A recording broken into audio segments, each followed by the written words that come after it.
Good morning. You're watching the morning show right here on the Rise News channel. I'm Rufai Oseni. Good morning. Welcome to a brand new week. I'm Ayo Myro Ese. And I'm Vambai Mutiniri Ekweyong. We've got a great show lined up for you this morning over the next 3 hours. So sit back, relax, grab a cup of tea, and let's kickstart your day because the morning show begins right now.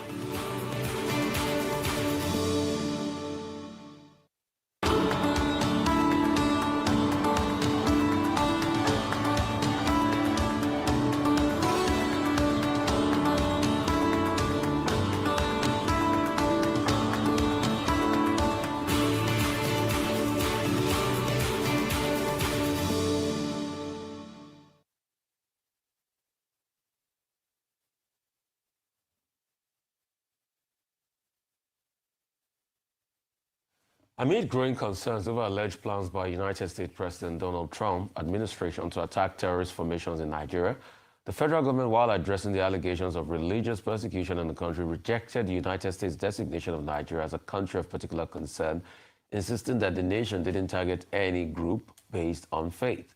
China and the European Union have expressed solidarity with Nigeria, declaring full respect for the country's sovereignty and affirming its commitment to strengthen cooperation in peace-building, interfaith dialogue, and human rights protection. Joining us later on the show to discuss Trump's threats to invade Nigeria and the FG's reaction so far is Professor Bolaji Akinyemi, Nigeria's former Minister of Foreign Affairs. Also, we shall be engaging Cynthia Mbamalu, Director of Programs, Yaga Africa. We will be discussing the conduct of the just concluded Anambra election, where the incumbent, Governor Chukwuma Soludo, emerged victorious, securing his second term in office until 2030. We'll also catch up on news making headlines across the globe. Adefemi Akinsonya will bring us updates on the foreign scene on the World Brief, and we'll also review today's newspaper headlines across the globe. Rota Sudiri will give us updates on the global business outlook, and we'll also take a look at the political terrain in Nigeria on the Political Brief with a RISE Director of News and Politics Editor Somna Sambo. Aaron Akirajola will be taking us through sporting activities across the globe, while Oji Opwe will fill us in on what's trending around the world and highlight impactful stories under milestones and our good news report. It's a jam-packed show today on The Morning Show.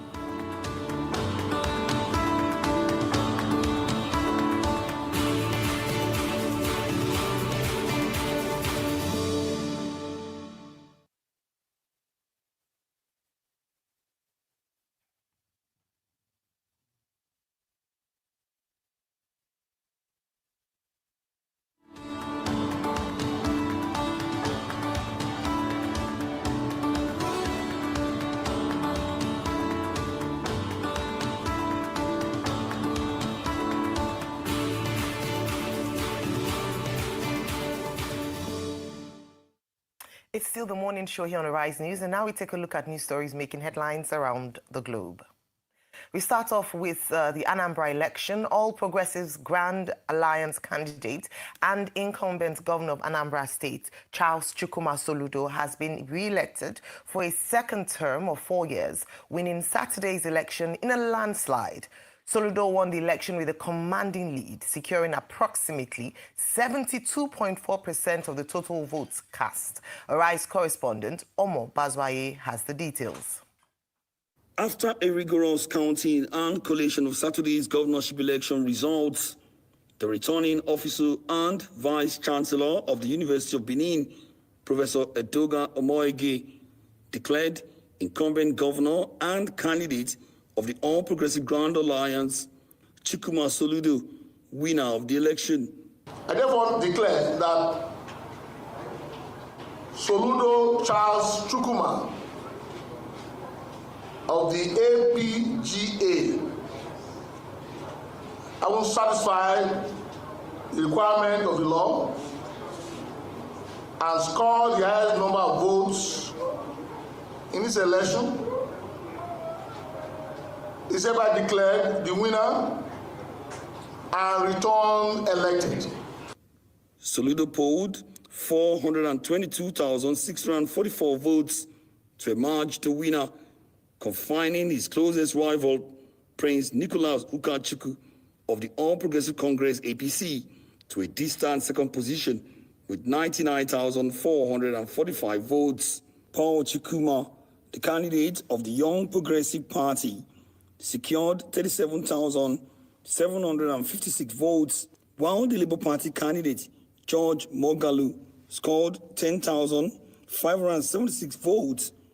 John Nwosu, the candidate of the coalition-backed African Democratic Congress, ADC, polled 8,208 votes. With these developments, Soludo is re-elected for another term of 4 years.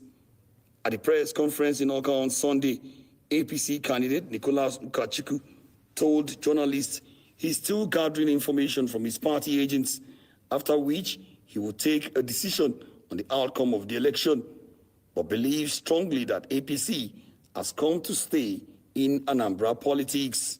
But my own take at this point is that I will say collecting information and data from our different supporters, party agents, and then both from both state, local government, ward, and polling booths. Is when we have all these collective information together that will determine what's next in and what next to do. 16 political parties and their candidate participated in the off-cycle election, which is considered as a litmus test for the newly elected chairman of the Independent National Electoral Commission, Josh Amokwiton. Omo Bazwai, Rise News. Well, President Bola Tinubu has congratulated Professor Chukwuma Soludo on his re-election as the governor of Anambra State. He says his victory is a testament of his visionary leadership, academic principles, and commitment to accountability and transparency. The president also commended the people of Anambra State, security agencies, and INEC for a peaceful and successful election. Tinubu urges Soludo to be magnanimous in victory and seek cooperation from his opponents, assuring him of his unwavering support, and looks forward to continued collaboration between Anambra State and the federal government. He commended the new INEC chairman, Professor Josh Amokwiton, and his team for conducting a credible election.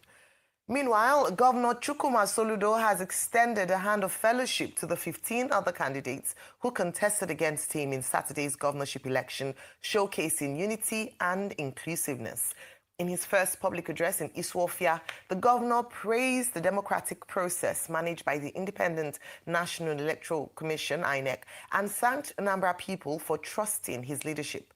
Soludo described the win as a collective achievement, reflecting citizens' aspirations, expressing enthusiasm about future plans with Anambra people. In partnership with you, the Anambra, in partnership with religious leaders, with our traditional and community leaders, with our businessmen and women, in partnership with the traders, the hawkers, the wheelbarrow pushers, in partnership with the ordinary men and women of the Anambra, we, over the next 4 years, can say loudly that we ain't seen nothing yet. We ain't seen nothing. As I promised you, we're turning on to gear 4. In other news, the presidency yesterday made public an abridged update on the country's counter-terrorism operations, detailing arrests, convictions, and significant declines in terror-related deaths since 2023. The updates posted on its verified X handle at NGR President came in the wake of renewed diplomatic tension following genocide allegations by United States President Donald Trump against Christians in Nigeria and designation of Nigeria a country of particular concern. The updates disclosed that since 2024, over 124 terrorists and insurgents had been convicted by Nigerian courts, while several high-profile suspects, including leaders of Ansaru, those implicated in the 2022 Owo Church massacre, and those involved in the Yelwata reprisal killings in Benue, were undergoing trial. Quoting measurable results, the presidency reported that as of 2025, terror-related deaths in Nigeria had declined by 81% compared to 2015, attributing the improvement to intensified counter-insurgency operations and stronger engagement with affected communities. It also revealed that over 13,000 terrorists were neutralized in the past year alone, while more than 124,000 fighters and their dependents surrendered to the authorities. The update came as Nigerian Supreme Council for Islamic Affairs denounced the designation of Nigeria as a country of particular concern and the allegation of genocide against Christian faithfuls by the U.S. president as a covert plan by the American government to destabilize Nigeria. We condemn these individuals engaging in falsehood and acts that verge on treason. This is why the Nigerian Supreme Council is extremely disappointed by the false proclamation of the Christian Association of Nigeria's president, which has now shown clearly that the individuals who are propagating the falsehood were in reality playing the scripts of the Christian Association of Nigeria. Why this sudden intense focus on Nigeria? The answer lies in geopolitics. This campaign escalated immediately after Nigeria at the 88th session of the UN General Assembly reaffirmed its principal position and consistent support for a two-state solution and for the solidarity of the Palestinian people. All right, moving on to other stories. Independent National Electoral Commission, INEC, upheld Umar Iliya Damagum as the constitutionally recognized national chairman of People's Democratic Party, PDP, dismissing claims by Abdul Rahman Mohammed, a loyalist of the Federal Capital Territory FCT Minister Nyesom Wike, to the national chairmanship position. INEC, in a formal acknowledgement and recognition of the Damagum-led National Working Committee, responded to a correspondence by Damagum and deployed election monitors for the PDP governorship primaries that took place on Saturday in Ado-Ekiti. A faction of PDP had postponed the Ekiti State governorship primary scheduled for November 8. It said the primary election was postponed due to logistics. That was contained in a letter signed by the purported acting national chairman of PDP, Abdul Rahman Mohammed, and National Secretary Samuel Anyanwu. The letter was addressed to Chairman of INEC, Professor Josh Amupiton. But by monitoring the Ekiti State PDP governorship election primary, INEC had affirmed the Damagum group as the authentic leadership of the party. All right, it's a new week and, of course, brand new stories, Rufai and Rimbai. And this morning, we're looking, of course, at the much-anticipated Anambra elections. First, of course, because it was the first test of Professor Amupiton as INEC chairman, and he had said that we can't judge him based on his conduct of these elections. Today is Judgment Day. Yeah. And then, of course, Damagum, and still on this matter between the U.S. and Nigeria, and whether or not Christian faithfuls are being killed in certain parts of the country. Your take on these stories? Yes, several stories. Let me begin with this update on the security report from the federal government, which I say we should encourage the government to continue to share the data that they have and continue to share information so that, these days we're in a digital age, so that it can be disseminated. However, I continue to reinforce that the surest evidence that there's a decline in insecurity and that, insurgency, terrorist activity and so forth has been dealt with to the extent of 80-something%, as alluded to by this report, would be those in IDPs being able to relocate back to their homes, would be us seeing the reconstruction, rehabilitation of those areas that were razed down by terrorists. So, okay, these are the statistics available from the government. However, I think they should be supported by a movement of people back to the areas that are said to have been resecured. Now, I think the biggest story of the day or throughout the weekend, of course, was the election in Anambra State. As Ayo very aptly said, this was a big one because, of course, this was said to have been a litmus test, for the new chairman of INEC. Well, in the past, I've always said, I'm not sure if this is a true, this is the correct platform to give him a litmus test. However, having said that, the jury is now out. Has loser congratulated winner? We're yet to see that. That did not transpire. This day newspaper took the headline as the victory of Soludo reinforces the power of incumbency. And this is a conversation that I want to have this morning, because what are the elements that make the power of incumbency so dominant in our political system? Well, I broke them down as money, power, and people.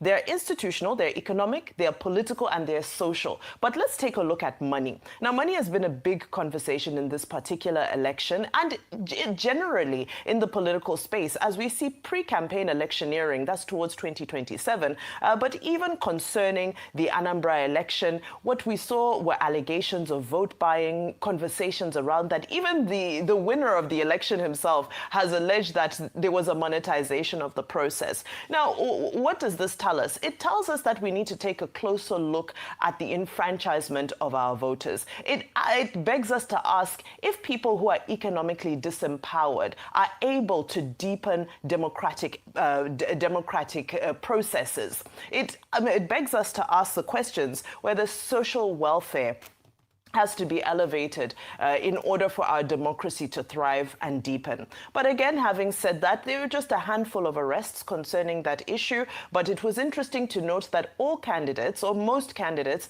and most observers spoke unanimously on the issue of the monetization of the election. Now let's look at power.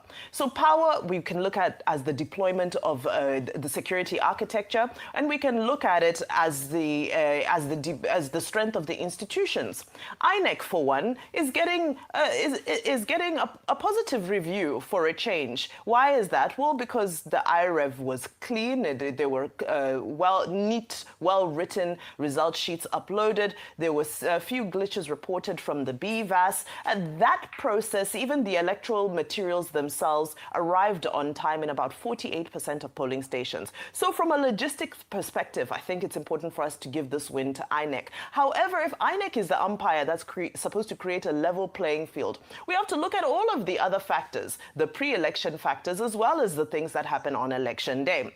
Well, on the deployment of security services, I think that's another one that we have to applaud, because we know that Anambra has been a hotspot in the last elections. However, this time around, the security services are saying they deployed aerial policing and so forth. However, the other question remains is that where there are allegations of monetization, why did we not see those arrests happening?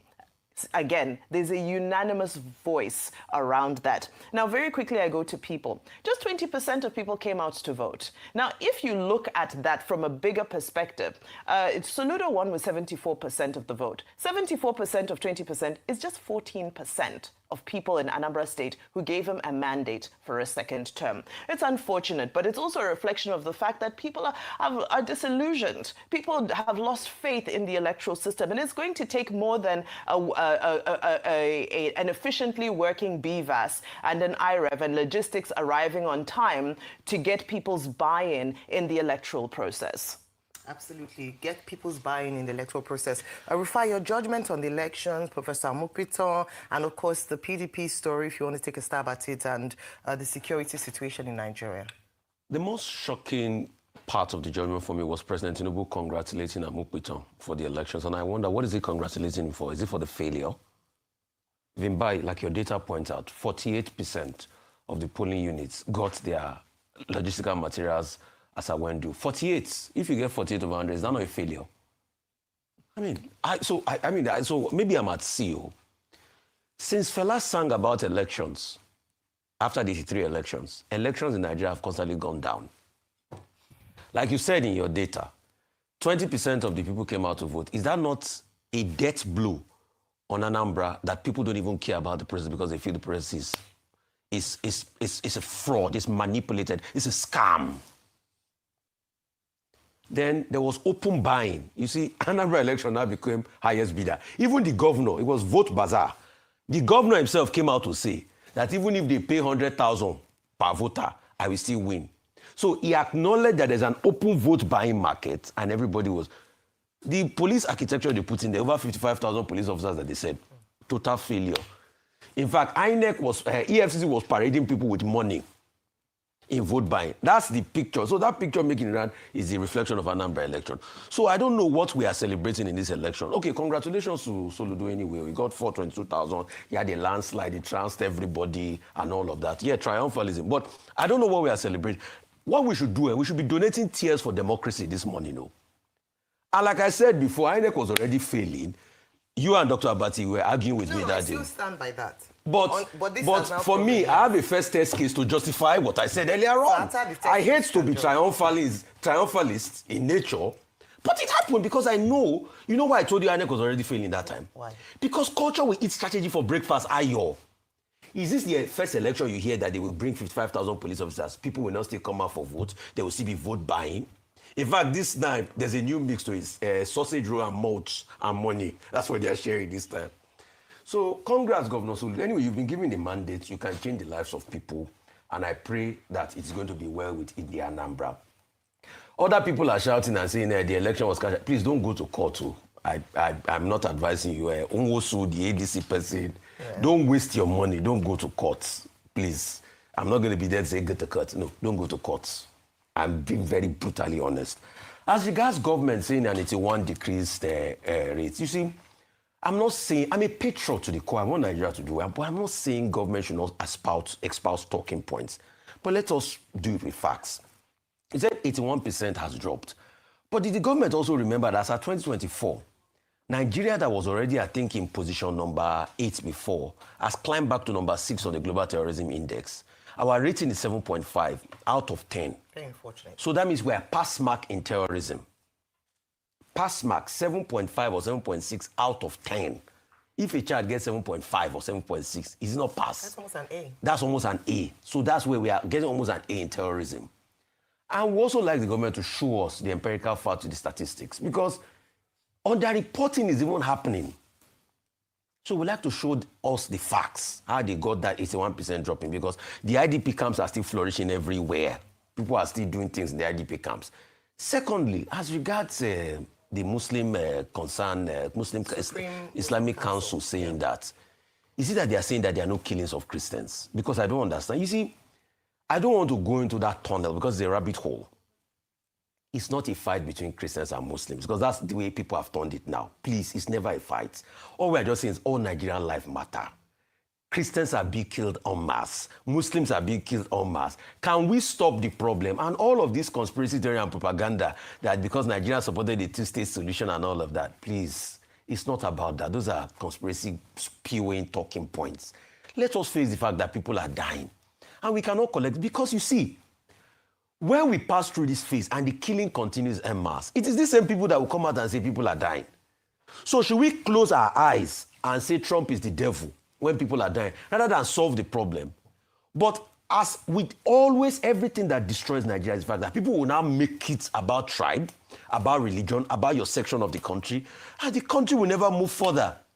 So after 15 years, those that are now still debating, oh, there's no Christian genocide, there's Christian genocide. Is it that they've not killed enough people in Nigeria? Because I don't even know the kind of mindset we have in this country. We are saying people are dying. Let's bring a solution to it. People are debating, oh, the nomenclature you use is not good. Are Christians not dying? Are Muslims not dying? Everybody knows. Have they not killed people enough? Should they be killing people? Should our country have pass mark 7.6% in terrorism? Please. All Nigerian lives should matter. And as regards the PDP, one day, one drama. I'm sure the drama is going to continue after this. It's not going to stop. Because the wiki factor will come again with another thing. And probably, maybe they will go to courts. All right. Okay, let me start with insecurity in Nigeria very quickly and then move on to Anambra State. The first thing I would say is that, yes, the Professor Ishak Oroyede has spoken out. And I think the danger of making it or pitting Christian versus Muslim is that then we lose focus from the main issue. And then we lose the opportunity that this has provided us to finally tackle this menace that is terrorism and insecurity, particularly in the north and middle belt area of, well, mainly the north, so north central, northeast, and northwest of Nigeria. And this is, and I don't want us to get distracted by this. They are killing, they are not killing. It's a lie, it's not a lie. The truth is that if, based on the figures that the federal government has brought out, 81% since 2015, the big question is, I always say, the taste of the pudding is in the eating. The real factor is, number one, are the farmers now able to go to their farms freely? Do they feel confident enough to go back to their farms? It's not, it goes beyond statistics. It goes beyond numbers. It is what is on ground, the actual reality for a lot of people. The Christian faithfuls, particularly in the northern part of Nigeria, feel free to practice their faith as constitutionally guaranteed. Can they hold meetings in public as we have in the South, like the Experience? We have the Hallelujah Challenge that happened a few weeks back. Can they freely hold meetings like that? And same for the Southeast. Can Muslim faithfuls freely practice their faith without any fear of an attack? Also, if you look at what the Christian leaders said over the weekend, they have now started speaking out. From Friday, Pastor Adeboye, who is one of the most respected figures in the Christian faith in Nigeria, came out and openly said that the president should ask for a 100-day moratorium from the United States and give a marching order to his service chiefs to fix the problem in 90 days. That is an acknowledgement of the fact that they have issues. I say this because these pastors have members in these areas and their ears are full and they understand the challenges that they face so far. The president of the Pentecostal Fellowship of Nigeria, Bishop Francis Waloke, was even more direct in his statement. He said there is Christian genocide. Let me read his statement to you so that we can understand the true picture of things.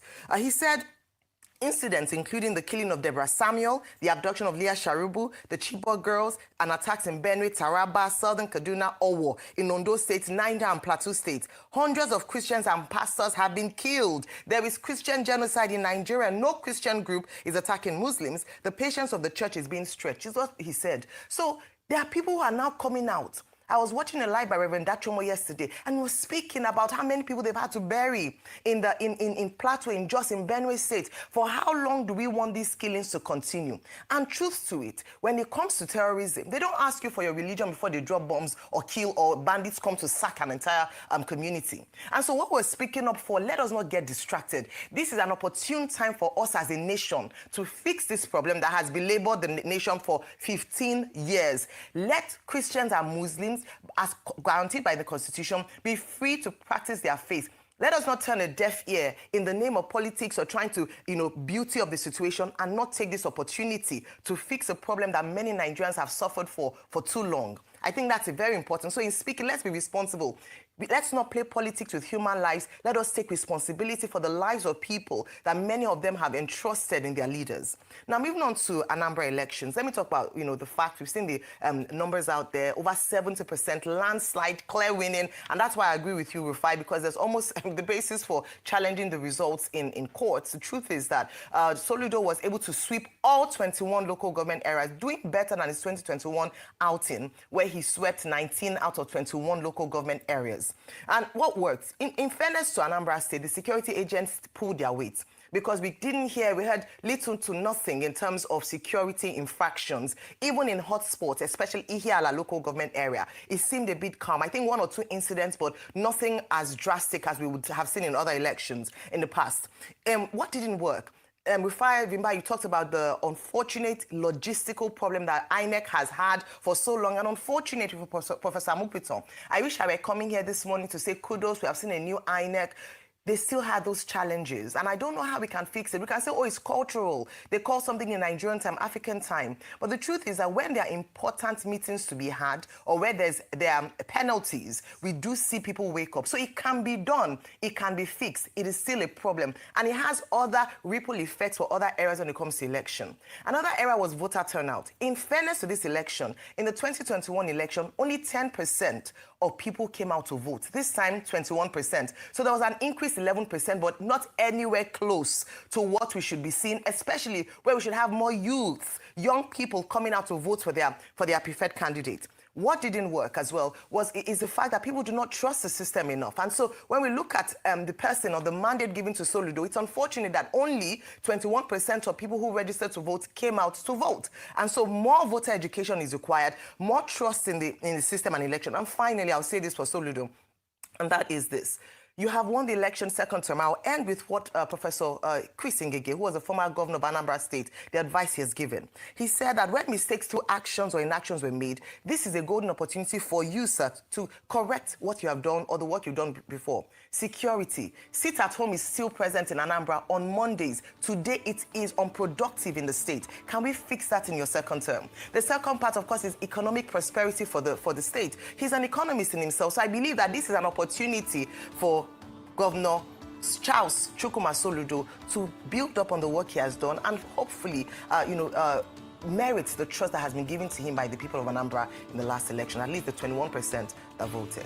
It's time now for a short break on the morning show. When we return, We will have Adefemi Akinsanya join us for World Brief and to review top stories in today's newspaper. Stay with us.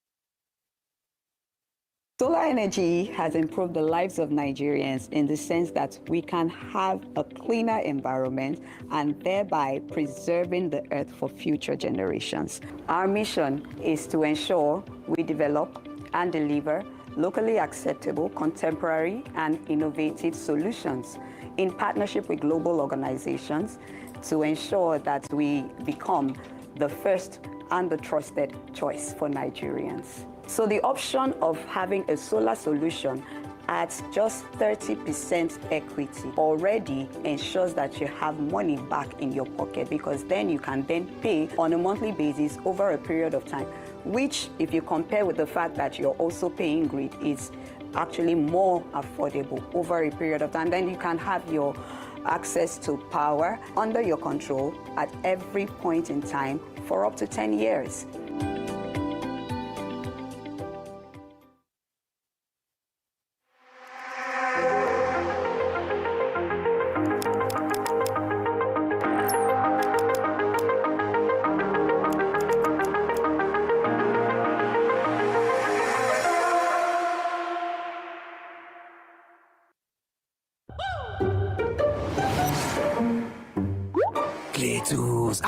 Wetin dey occur for here? Now only you won't clear all these meats. I shall hope say your dentist sabi say they carry out this kind risky operation. Bros, you never do. Don't clear 2 cows for here. Wait, no be brokoto be that. Do not. Cake. Bros, you too overdo. Eh? I hope say na bone crack. No look me, video wine.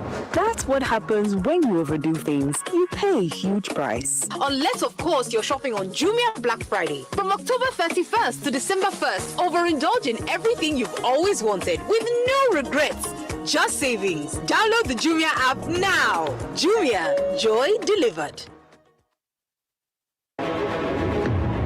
For weeks, across radios and timelines, we reminded Nigerians that your heart deserves action. Not tomorrow, but today. And when the call came, 10,370 registered, 5,250 wow, 4,000 got their health checks done, all working for the same reason: to live, to love, to laugh. For over a decade, Power Oil has powered more than meals. We've conducted over 3 million free health checks across neighborhoods. We've supported life-saving heart surgeries through the Kano Heart Foundation. This year, we took it even higher. The Lagos skyline became our canvas, our thank you to every Nigerian who has worked, cooked, danced, and cared.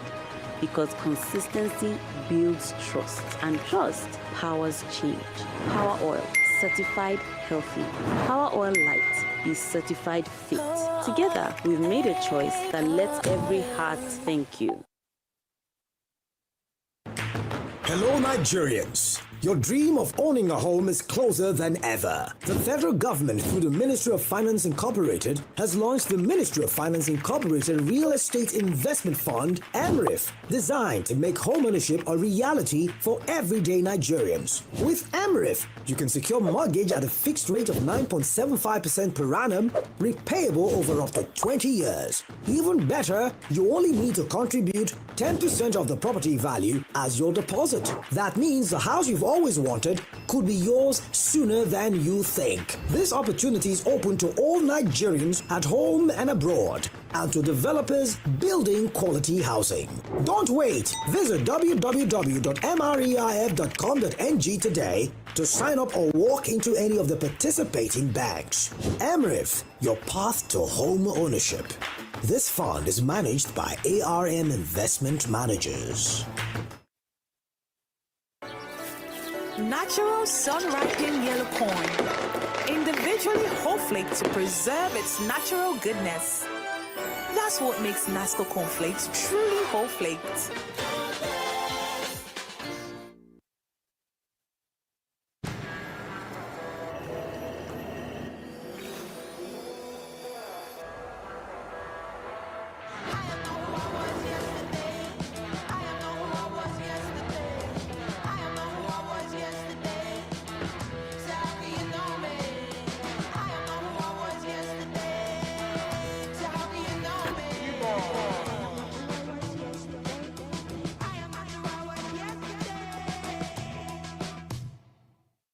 Up your tech game on YouTube with the MTN YouTube Buffet Bundle. Watch videos to sharpen your AI knowledge, in-depth gadget reviews so you don't lose touch, code-along sessions, and many more ways to boost your skills and keep you riding the latest tech waves. See more, be more, spend less. Get over 4 hours of YouTube streaming for just 250 Naira or 10 hours for 600 Naira on the MTN YouTube Buffet Bundle. Dial *312 *800 hash to start today and go make a difference.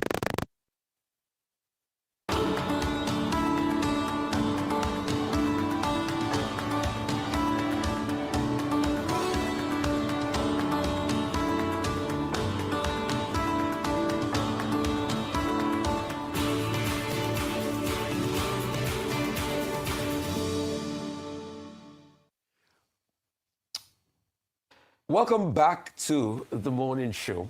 And I like to say glowing words about our great Femi in advance as a new year comes around. Yes, Femi, almost here. You are a sky full of stars. Oh, Rufai. Happy birthday in advance, Femi. Happy birthday, Eve. Adefemi. Birthday Eve, indeed. Yes. Thank you, my friends. That is so sweet of you. I'm going to save my wishes to tomorrow. To tomorrow. Wonderful. Thank you all. Good morning to you all. What a wonderful weekend we've all had, isn't it? Yes. Lots of celebrations. Oh, jam-packed. Jam-packed, right? Long may it continue. Good morning to you, viewers. I hope you also had a good weekend. Let me tell you what's happening around the world. Now, high-profile resignations have rocked the BBC as Director General Tim Davie, that's him there, and also the head of news, Deborah Turner, that's her right here. They have both stepped down following outrage over a Panorama special on Donald Trump. Now, the program was found to have misled the audience by editing clips of the US president's January 6th speech,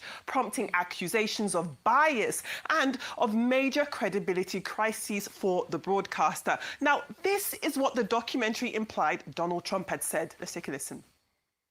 We're going to walk down to the Capitol, and I'll be there with you, and we fight. We fight like hell. And if you don't fight like hell, you're not going to have a country anymore. But see, that's not actually true. This is what Donald Trump actually said in that moment. Let's take a listen. We're going to walk down to the Capitol, and we're going to cheer on our brave senators and congressmen.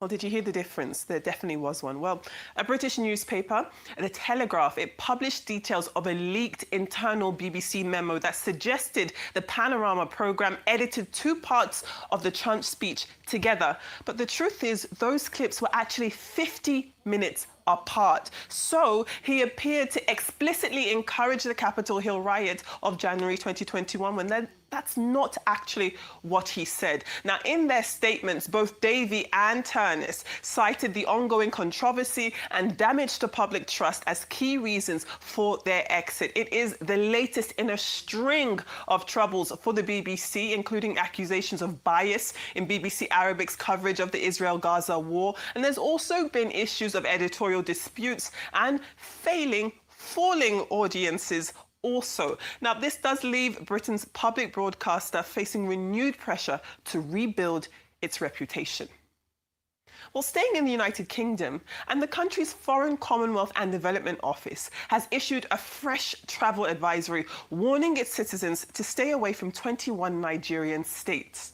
Now, this is the map that they have used on their website, different colors showing which areas are safer than the others. Now, this is over what is called heightened risk of terrorism, kidnapping and civil unrest. Now, the Foreign Office cited ongoing insecurity in parts of the northwest, where you're seeing this red here, and also the Niger Delta towards the south of the country. It is urging British nationals already in those areas to leave immediately and maintain a high level of vigilance across the country. Now, in the northeast of Nigeria, the FCDO did advise against all travel to Borno, Yobe, Adamawa and Gombe states, citing a risk of retaliatory attacks due to regular ongoing military operations in those areas. Now, in the northwest, the FCDO did advise against all travel to Katsina and Zamfara states. The office advised against all but essential travel to Kaduna, Kebbi, Jigawa and Sokoto states. And the same went meant for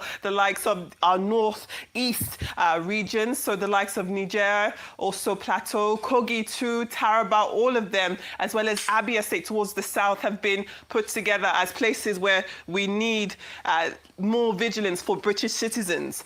Now, if we move on to our next story, staying within the African continent, let's move over to Tanzania now. Now, Tanzanian authorities have detained a senior official from the main opposition party, Chadema. That is amid a spate of arrests in connection to deadly protests during last week's and last month's elections. Now, Chadema said that its Deputy Secretary General Amani Golugwa was arrested by police on Saturday. Authorities are seeking the arrest also of 9 more people, including others in the party. Let's not forget that more than 1,000 people were killed by security forces during the demonstrations, according to Chadema and human rights bodies. Now, the Tanzanian government itself has said that these figures were exaggerated, but it actually hasn't given its own figures instead.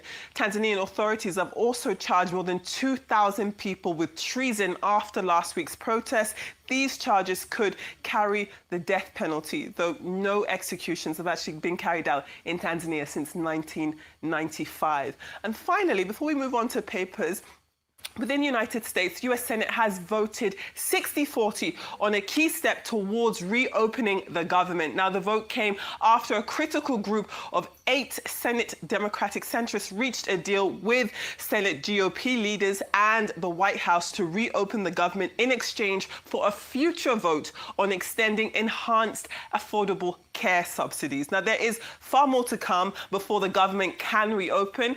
Only any one senator can delay this consideration, so it is quite fragile, of this package for several days. Plus, the House will then have to return and adopt to the deal struck in the Senate before it gets sent to President Trump's desk. That being said, the shutdown effects have been felt across the country, across the United States, with jobs, social welfare payments, flights, critical services, all of them impacted by this shutdown, which has gone on for more than 39 days. This is the longest shutdown in U.S. history. Now, I will come over to my colleagues for their thoughts on the World Brief, but first, let's also take a look at today's newspapers. As ever, we begin with the front page of This Day. This Day does lead with what we're seeing in Anambra State. Now, Anambra State Governor Professor Chukwuma Soludo has, of course, won a second term in a landslide, reinforcing the power of incumbency in Nigeria elections. Now, Soludo of APGA, he did defeat his closest rivals, of Nicholas Ukachukwu of the APC, who scored some 99,445 votes. Now, there were 16 political parties that contested in this election,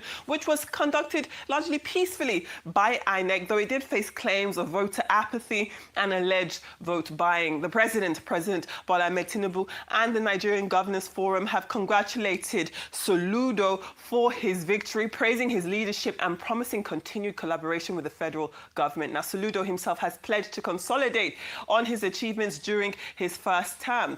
Also on the front page of This Day, let's take a look at this image here. It is of Angolan President João Lourenço, who is honored Nigeria's late head of state, General Murtala Mohammed, for his role in securing Angola's independence. Angola's Independence Day is November 11th, which is the same day as my own birthday, so we share that in common. And that is, of course, tomorrow. And thank you. Well, the award was received by General Murtala Mohammed's children.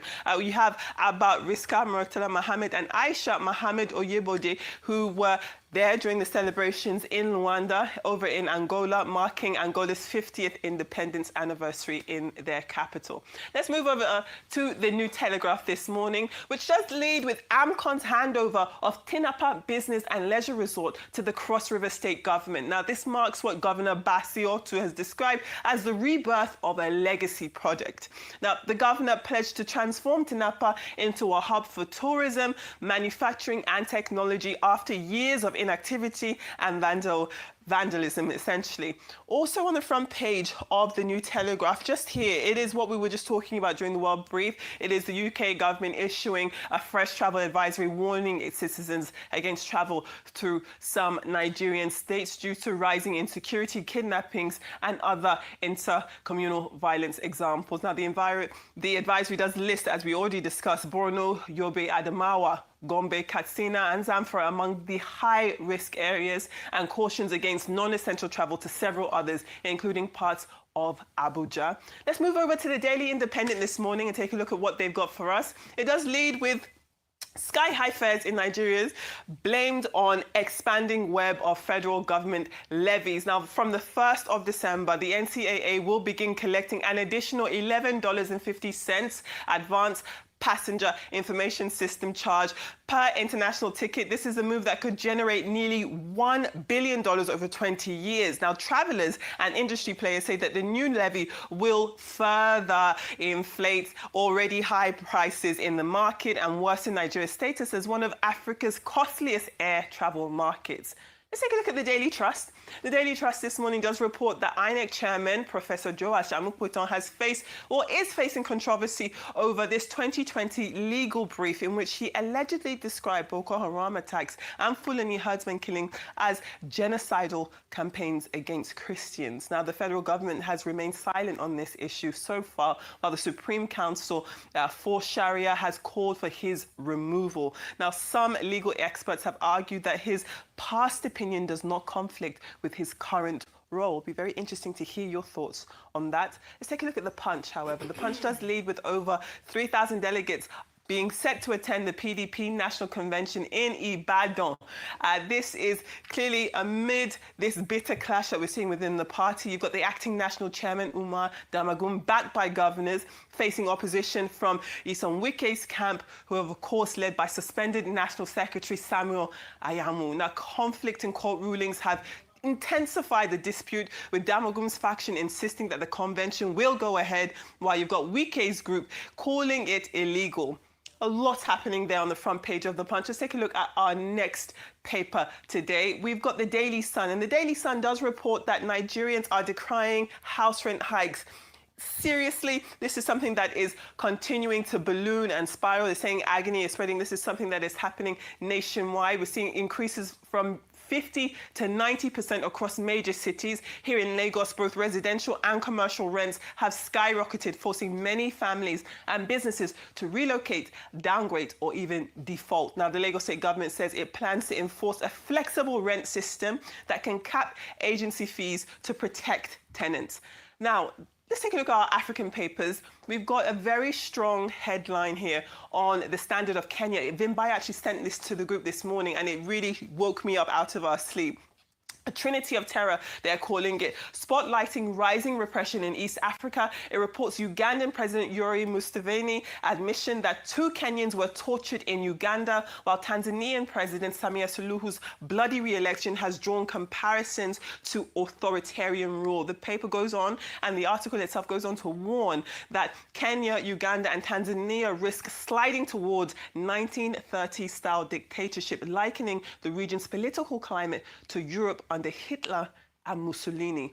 Very strong words there. Let's take a look at some UK papers. Let's take a look at the Daily Express. The Daily Express does have the emotions being captured from the Remembrance Day ceremony as the King Charles, led the nation in solemn tribute to Britain's fallen heroes. You got the Princess of Wales, Catherine, photographed wiping away tears during the moving service held in honour of those who lost their lives in war. It also reports on our first story on the World Brief this morning, which is, of course, the shake-up at the BBC, where Director General Tim Davie has resigned following allegations that footage of this US presidential speech that he gave on January 6, 2021 was actually doctored to make it sound as though he was encouraging the riots, when, as we've seen in the World Brief, that was not what happened. So those are your World Brief stories. Those are your newspapers from around the world. Love to hear your thoughts. Okay, sorry. A lot to talk about. Yeah. Please, I've condemned the INEC chairman for the Anambra elections. But on this, that he gave a legal opinion calling something Christian genocide, I would say leave Amukutan alone. Amukutan is nobody's problem. He gave a legal opinion based on his research and his legal authority as at then. Yes, at that time. Yes. All right? Exactly. And we cannot deny the fact that Christians are big. You see, all of these attempts to pit it Christians against Muslims is never the way forward. Christians are being killed. All right? So please, it's not a religious back and forth. Leave Joash Amokpetom out of this. He wrote his legal opinion based on the facts available to him. Let's not mitigate this matter. All Nigerians that have been killed, we must stop the killings. Because I'm hearing that the Muslim rights group are saying he should leave his position. No. Let's face the problem. Because I know Nigeria so well. This is the confusion we will now use at a smoke screen to get away from the problem. Secondly, as regards Trump, what BBC did was terrible. It's not journalism, it's propaganda. It's not journalism. It's wrong. It's wrong. But didn't Trump do what they said he did? When Kamala lost election, did you see Kamala go and stay in front of the Capitol on the day they want to count the votes and host rally? Couldn't she have done that? Did she do that? She didn't. Didn't Trump finally say that day and encourage the people to go out there? Have you ever seen Trump come out one day in our lives? Trump that claims he's a law and order person, that he likes law and order, sanctity of the police for. Did you ever see him pay tribute to the police officers killed at the Capitol that day? Didn't Trump go ahead to pardon those that caused the riots there? In fact, he pardoned them to the extent that some of those that were pardoned said, I don't deserve a pardon. That I did the crime, I should do the time. But he went ahead to pardon them. Didn't he do all the things he was that they put against him? He did it. Didn't he commit an insurrection? He did it. Let's not tell lies. He did it. But what the BBC did, was it good? No, false. You don't do that. You don't cut and join to make a narrative. It's not done. It's best for the BBC to have played the clear video the way it is. It has to be said. All right. Okay, so first of all, I'll say that whilst the BBC incident was a blight on journalism and the ethics of the profession, this resignation hopefully would restore some faith. Tim Davie, in resigning, had said that they must be open, transparent, and accountable, and that's what journalism should be. Also, I think the lady had talked about, the news head had talked about the fact that anyone who is in public life must be accountable, hence the reason. I'm using the word accountable again and again for very obvious reasons, because where we see issues like this, the only way we can deal with it is if there's accountability. In other parts of the world, we just be swept under the carpet, they'll now start bringing another group to come and say, no, it's from our area, it's from our town. They just want to finish the BBC because we're telling the truth. But we see what accountability means, whereby where you've been caught out in a lie or you've been seen to doctor a video, as we saw in the BBC, they were able to step down. If they didn't step down, they would probably have been sacked.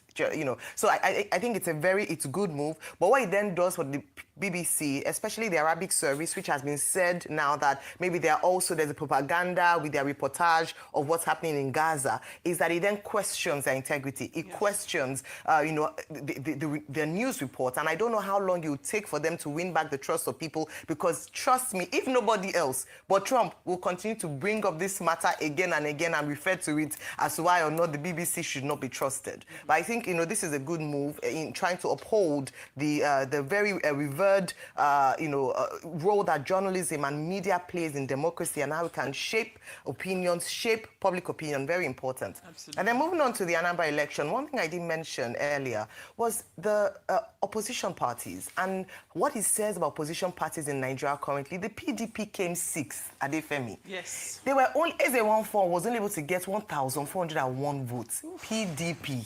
The main opposition party. So it's a shame, it's a disgrace. I know we're saying that what is happening in the PDP, the internal wranglings, would show itself even from elections like the Anambra elections. What will happen in Osun State? What will happen in 2027? Is the PDP losing its foothold as the main opposition parties? Do we even have any opposition party in Nigeria? Because all the others, I mean, the victory was landslide for Governor Soludo. So, just to talk about opposition and where we are today and we cannot survive as a democracy without strong opposition. Indeed, thank you. All right, I think BBC BBC is certainly one of the biggest story of the days, especially given our line of work here. And you now realize how fragile credibility is, because one mistake, one error of this nature means that your years of credibility now stand to be questioned. We now ask, where else have these indiscretions happened?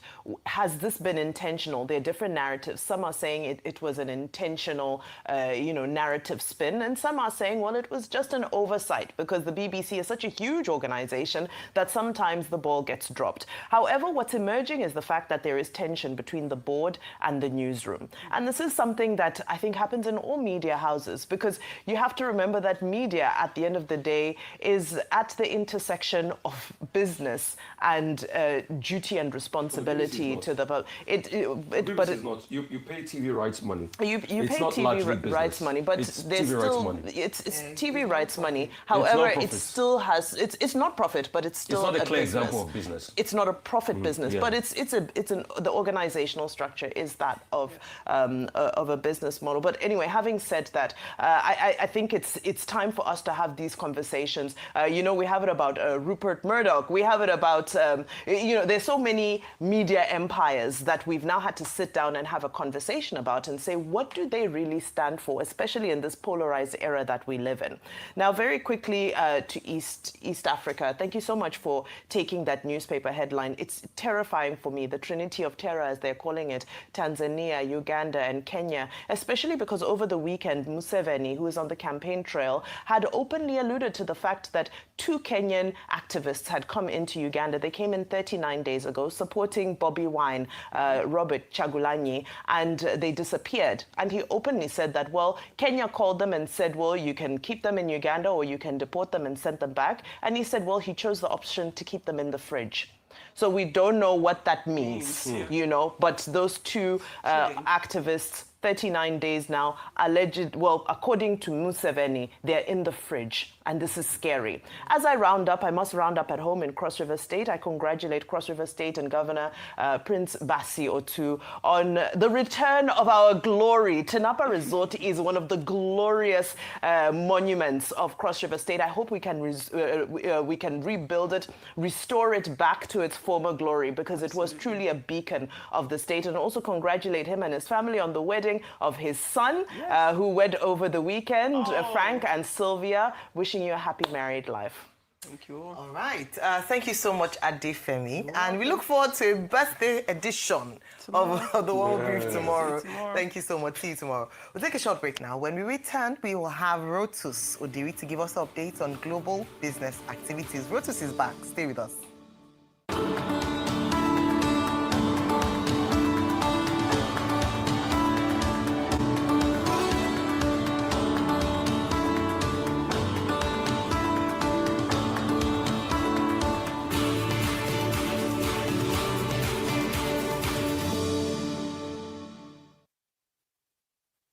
Monday morning talking about me while I'm making.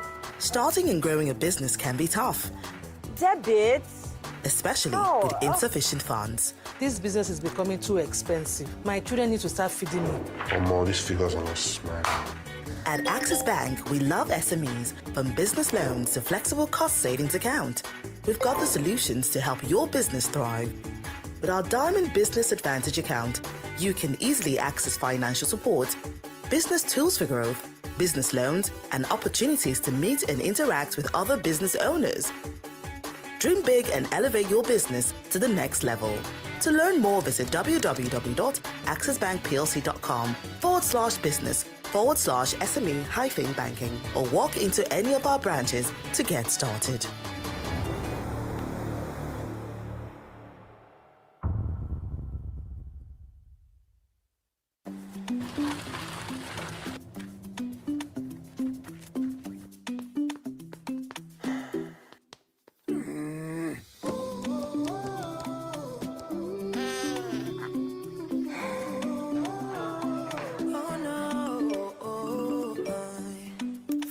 To imagine a world with no boundaries. Just you and your dreams, running wild and free. Oh no, life can be easy.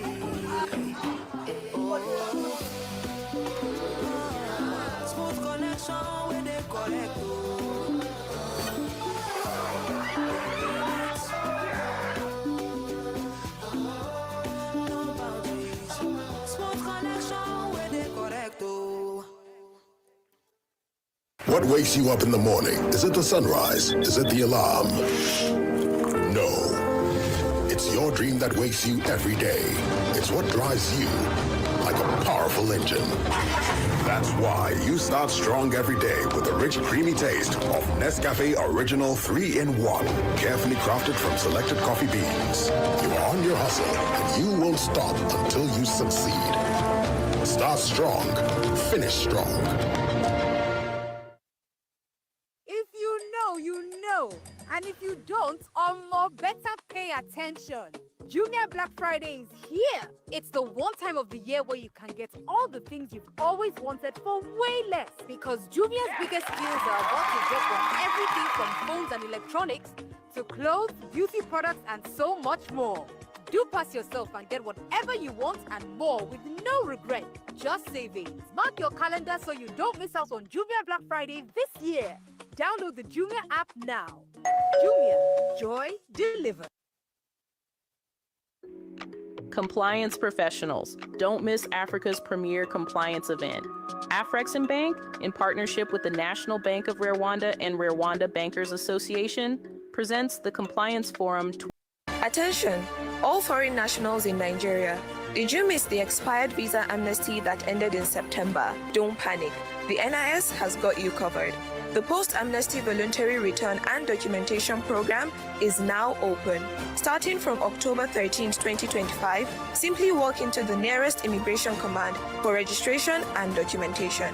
You will be treated with fairness and in accordance with the laws embedded in Nigeria Immigration Act 2015. Remember, failure to report could lead to arrest, detention, and a long-term entry ban. Individuals, companies, and organizations are also reminded that harboring of irregular migrants is a serious offense under Nigeria's immigration laws. Stop such acts now to avoid prosecution. Make the right choice today. Come forward, sort your papers, and stay on the right side of the law. Stay compliant, stay legal. This message is from the Nigeria Immigration Service.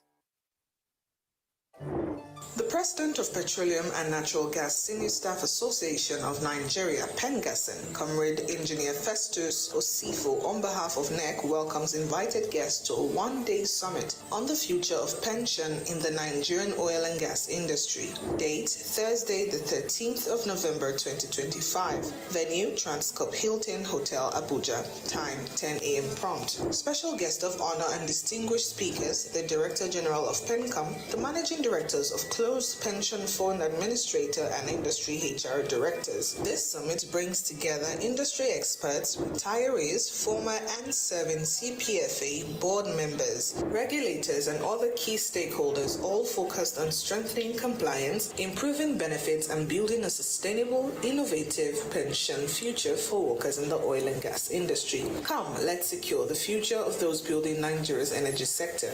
Great PENGASN, great Nigeria. Signed, Comrade Lumumba Okubawa.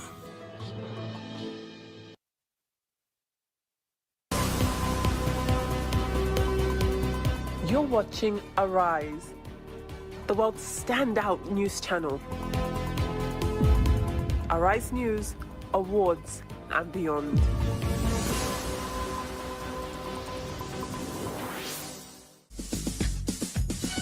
Naira, shillings, China, yen, interest rates are up again. Commodities, bonds and shares. Seize the bulls and mingle with the beers, derivatives and currencies. Help me understand it, please. Finance gurus, the tips and the tricks. Portfolio is getting thick. Come on, trade. Let your money move with the wisdom. Trade, trade. Let the markets take you there. Stay up to date with business and markets every weekday on the Rice Exchange.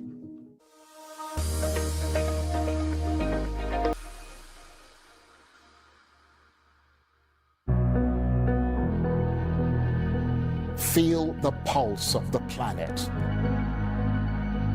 From New York to Nairobi, London to Lagos.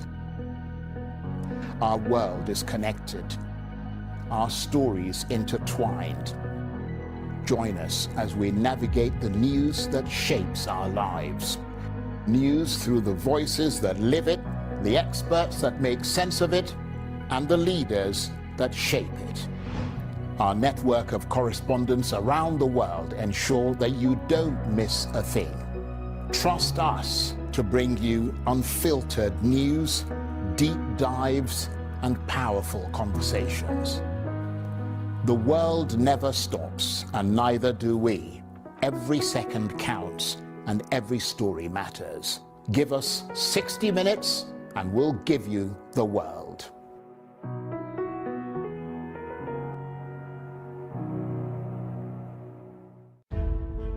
We go to the lengths of the universe to bring you the top stories of the day.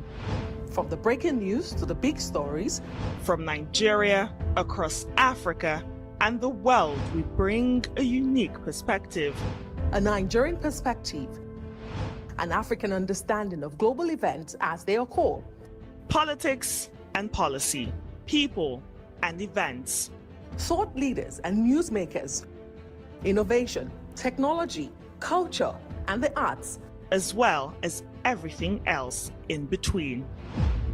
Every night on Africa's premier news broadcaster, we ask the hard questions and get the answers. Speak to the experts that give the deep insights on issues that shape our world. Every news night on Arise, the world's standout news channel.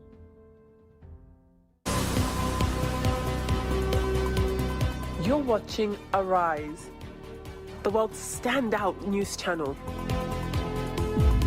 Arise News, awards, and beyond.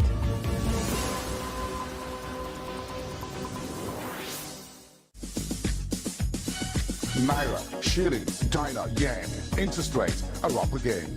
Commodities, bonds and shares. Seize the bulls and mingle with the beers, derivatives and currencies. Help me understand it, please. Finance gurus, the thieves and the tricks.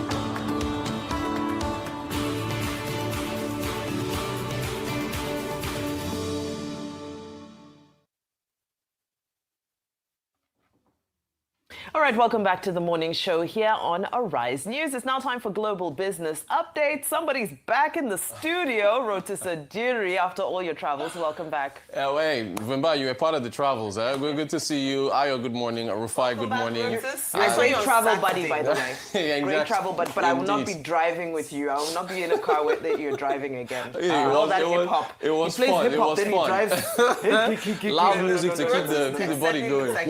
What a great place to play hip hop and drive than in Riyadh, Saudi Arabia. Exactly. They are becoming more liberated, you see? Exactly. In Riyadh. Indeed. All right, so a lot happening this week as far as what to watch. Earnings are going to be dominating the story in Asia, in the United States, Q3 earnings and so on. We begin with Paramount Skydance. This, I think, is the first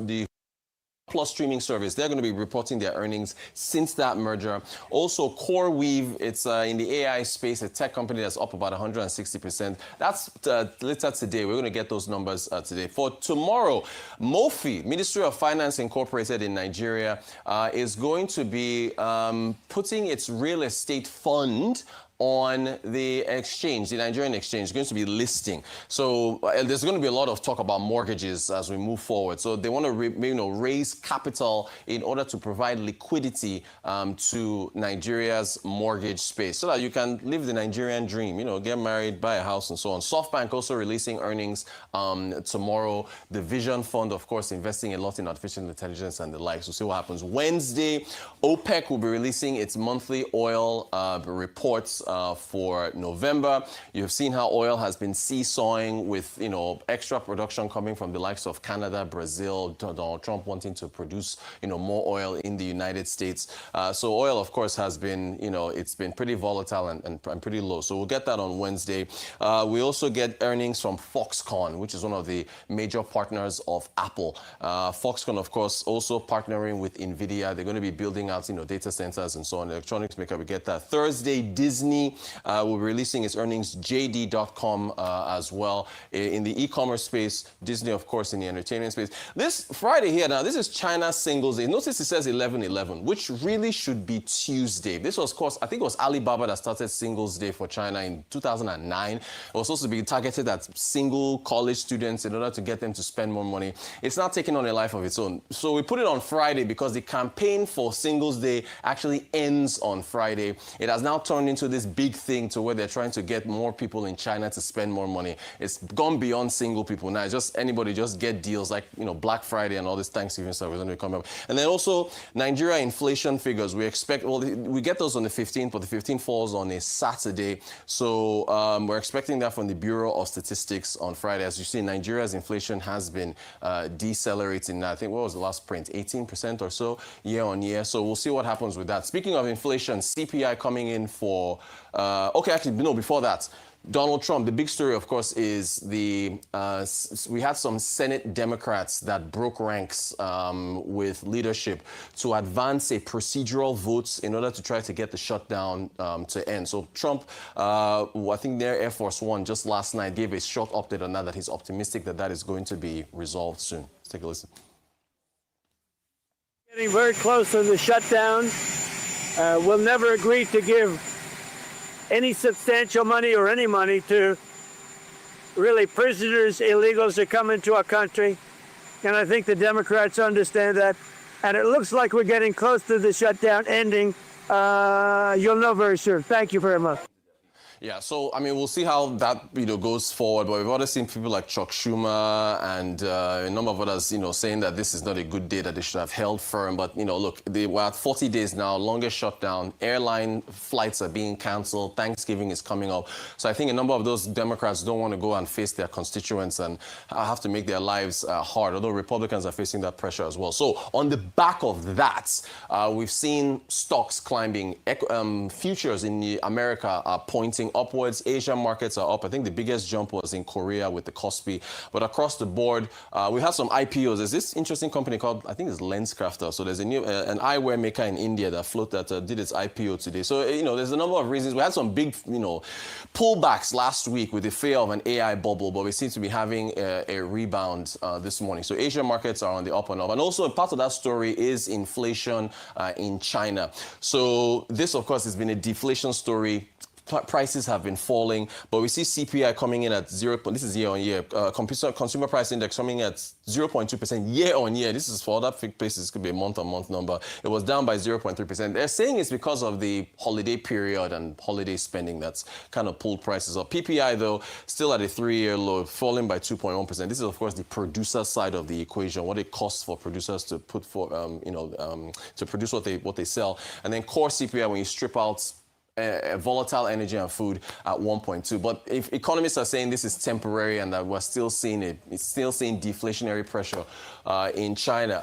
Meanwhile, President Trump, in order to read this entire thing, he says, people that are against tariffs are fools. We are now the richest, most respected country in the world. I'll jump off to this. He basically, at the end there, he says he's going to pay a $2,000 dividend from the tariffs.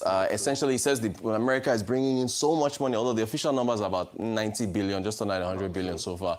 And he's saying they're bringing in that he's going to pay down the debt. And this, in fact, he shouldn't be tweeting this because this goes against the Supreme Court's, But anyway, he says they're going to pay a $2,000 dividend to every American minus the top, I think 1%, the wealthiest. We did the numbers. It comes out to about almost $700 billion. That's almost the defense budget. I don't know where he expects the money to come from. Anyway, Scott Bessent was asked about this. And, of course, he walked it back. He said, well, anyway, listen to Bessent. Listen to Scott Bessent. Ryan Bessent. The $2,000 dividend could come in lots of forms, in lots of ways, George. It could be just the tax decreases that we are seeing on the president's agenda. No tax on tips, no tax on overtime, no tax on Social Security, deductibility of auto loans. So, those are substantial deductions that, are being financed in the tax. Yes, Rufai loves the story, but we're always talking between the breaks. But anyway, Besant is essentially saying that, no, we're not going to give a $2,000 dividend. It might come through tax cuts. It's just a roundabout way of saying this is impossible. Also, there's mortgages. I mentioned Mofi. We'll get to Nigeria in a moment. But Trump posted this on his Truth Social. This is President Roosevelt. He has 30-year mortgage here. You're on the whole New Deal, and they're trying to get Americans into a home. And he posts this with Trump's, his own picture saying 50-year mortgage. There's a housing shortage in America. There are not enough homes. Also, I think mortgage rates are about 6-7% or so. They're pretty high. So you've got a limited supply of homes, high demand, housing prices. So he is floating the idea of a 50-year mortgage to allow Americans pay lower mortgage prices over the course of that period of time. Even Bill Pulte, who is the head of the Federal Housing Agency, also putting a Twitter saying, thanks to President Trump, we are indeed working on the 50-year mortgage, a complete game changer. There's been a lot of backlash against this, because what it means is that if you are extending a loan over a 50-year period compared to 30, you end up paying almost double what it is that the loan costs, right? That is the actual home you're trying to get. In fact, we have a clip from this gentleman, is the CEO of Investa Zoria. I think Bill Fishman is his name. Very animated, saying that this thing is not going to work. Take a listen to his pushback on the 50-year mortgage. We are Americans. We are not slaves. We are not slaves to the plantation owner. We are not slaves to China. And we are not slaves to Wall Street. This 50-year mortgage idea is a spit in the face. It is an insult. We did not vote for this. We did not vote to become debt slaves to private equity firms and the big banks in Wall Street. Right now, the median home in America costs $500,000. At the prevailing mortgage rate of 6%, you would have $580,000 of interest payments over 30 years. If we went with this ridiculous, inane idea of a 50-year mortgage, that would be $1.1 million of mortgage payments for a $500,000 home. So you would end up paying $1.5 million for a $500,000 home. My grandfather, who was a World War II vet, he passed in 2018. He always told me that we don't want to pass down this national debt to the next generation, to our kids and our grandkids, to become slaves to China. I'm not worried about China anymore. I'm worried about becoming slaves to Wall Street. And the know-nothing Republicans and the do-nothing Democrats seem to be working together once again to push this usury on Americans. It is an absolute insult. All right. So, look, this is just a chart showing 30-year, 50-year, and the amount of time it will take to pay it off. And, this is just a chart that just illustrates what Mr. Fishman was saying. Anyway, as I was talking, mortgages, right? So, MOFI, the Ministry of Finance Incorporated, is going to be listing its real estate fund, since we're talking mortgages, because our mortgage industry is illiquid in Nigeria. So, they are trying on the government side to raise capital. This is going to be they're going to be doing this tomorrow, so we'll have the province ceremony. We'll have some more details on that. But they want to try and get mortgages in Nigeria. I think there's a 20-year at 9.7%. They want to try and extend that. Open it up to non-Nigerian passport holders who are permanent residents, because for now you need a Nigerian passport to do it. So they want to focus on Nigerians. No, but we are permanent residents, so we are permanent residents. Okay. And Nigerian wives. Let me wrap up. Wait. I love you, but let's sort out. Finally, I'm sure you saw this on Friday. This is our Minister of Tourism, Hannatu Musa. She said the Federal Executive Council in Nigeria received a proposal. So before everybody jumps up and down, this is a proposal that they received to set up a presidential task force for Dirty December. So take a listen to her. For Dirty December, we have asked the President to establish a presidential task force on Dirty December that will allow all the different interdependencies that we need, the different MDAs, aviation, interior, power, that we need to ensure that we provide the international community with the destination for Dirty December, and of course, provide the support that Lagos State needs from the federal government so that we can really maximize on the potential of Dirty December and other festivals around the country, and also to build it as a global brand. All right, you guys have a lot to say. Go ahead. Go ahead. Take it away. I'm going to have to hold you on that one because we are out of time. Thank you so much, Rosus. We'll take a short break, and when we return, we shall be speaking with Political Brief, with Arise Director of News and Politics Editor Sumna Sambo for Political Brief. Stay tuned. Thank you, Rosus.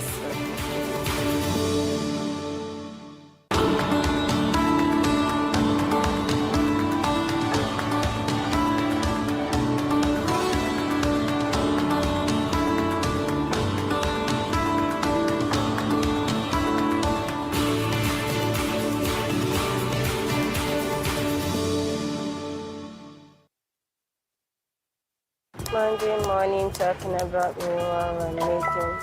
Starting and growing a business can be tough. Debits? Especially with insufficient funds. This business is becoming too expensive. My children need to start feeding me.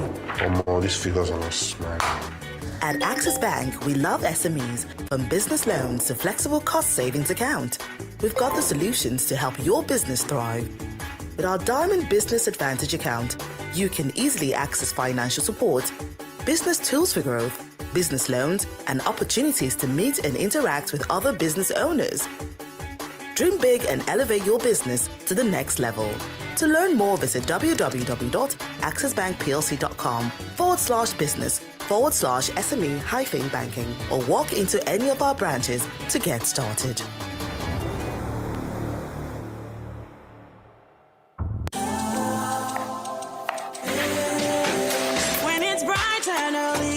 Breakfast right daily. You need all the nutrients that will hold you tight daily.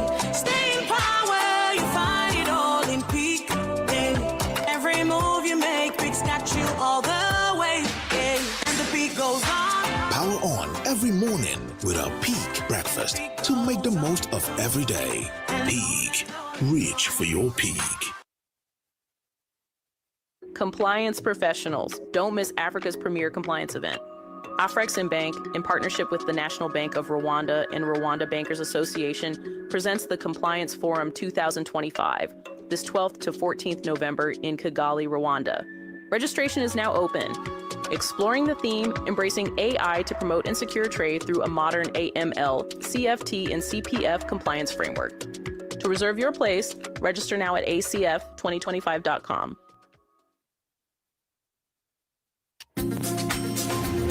We want to officially welcome you all to the first day of the conference programming at African FNITCC 2025, presented by Fidelity Bank, Nigeria. I see in Lagos, Georgia, as a mutual destiny. Today, we're not just discussing policy, we're forging partnership. Fidelity Bank, Nigeria, has risen to be the #1 bank in non-oil export agric.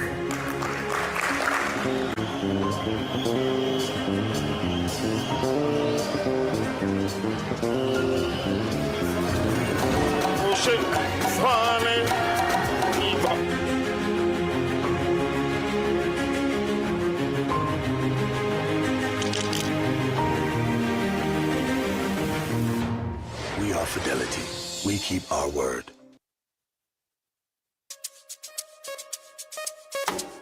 It's like every other year, my wife wants to paint, and our own kind of budget just makes me want to faint. 50 buckets of paint? Make it make sense. I'm only dropping cheddar if it's using Santex. Santex? Yes, Santex. The amazing durability is more than mere text. Rich quality paint within your budget. So make the smart choice. Paint with Santex. Can't go wrong. Can't go wrong. With a smart choice. Santex paint. Santex paint. Smart choice. Paint Paint your dreams on the walls of your reality. Choose Santex paints for its rich quality, vibrant colors, and long-lasting coats. Available at authorized Santex paint stores across Nigeria. Santex paint, the smart choice.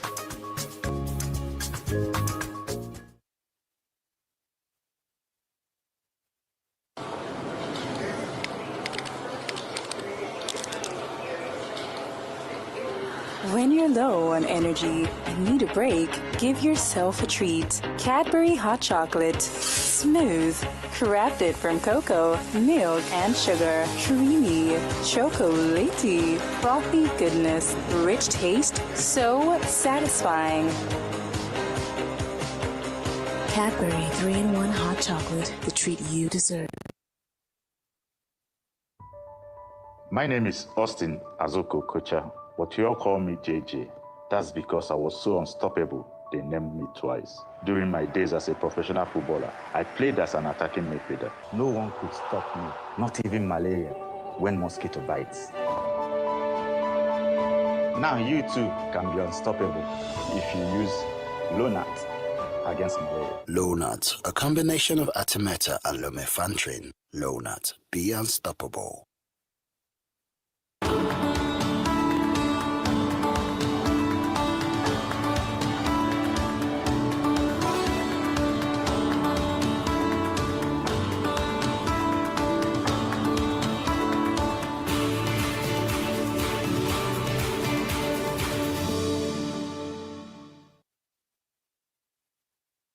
Back to the morning show here on Arise News. Now, the candidate of the All Progressives Grand Alliance, Professor Chukwuma Soludo, has been declared the winner of the Saturday, November 8, 2025 Anambra State governorship election by the returning officer of the Independent National Electoral Commission, Professor Edoba Omoregi.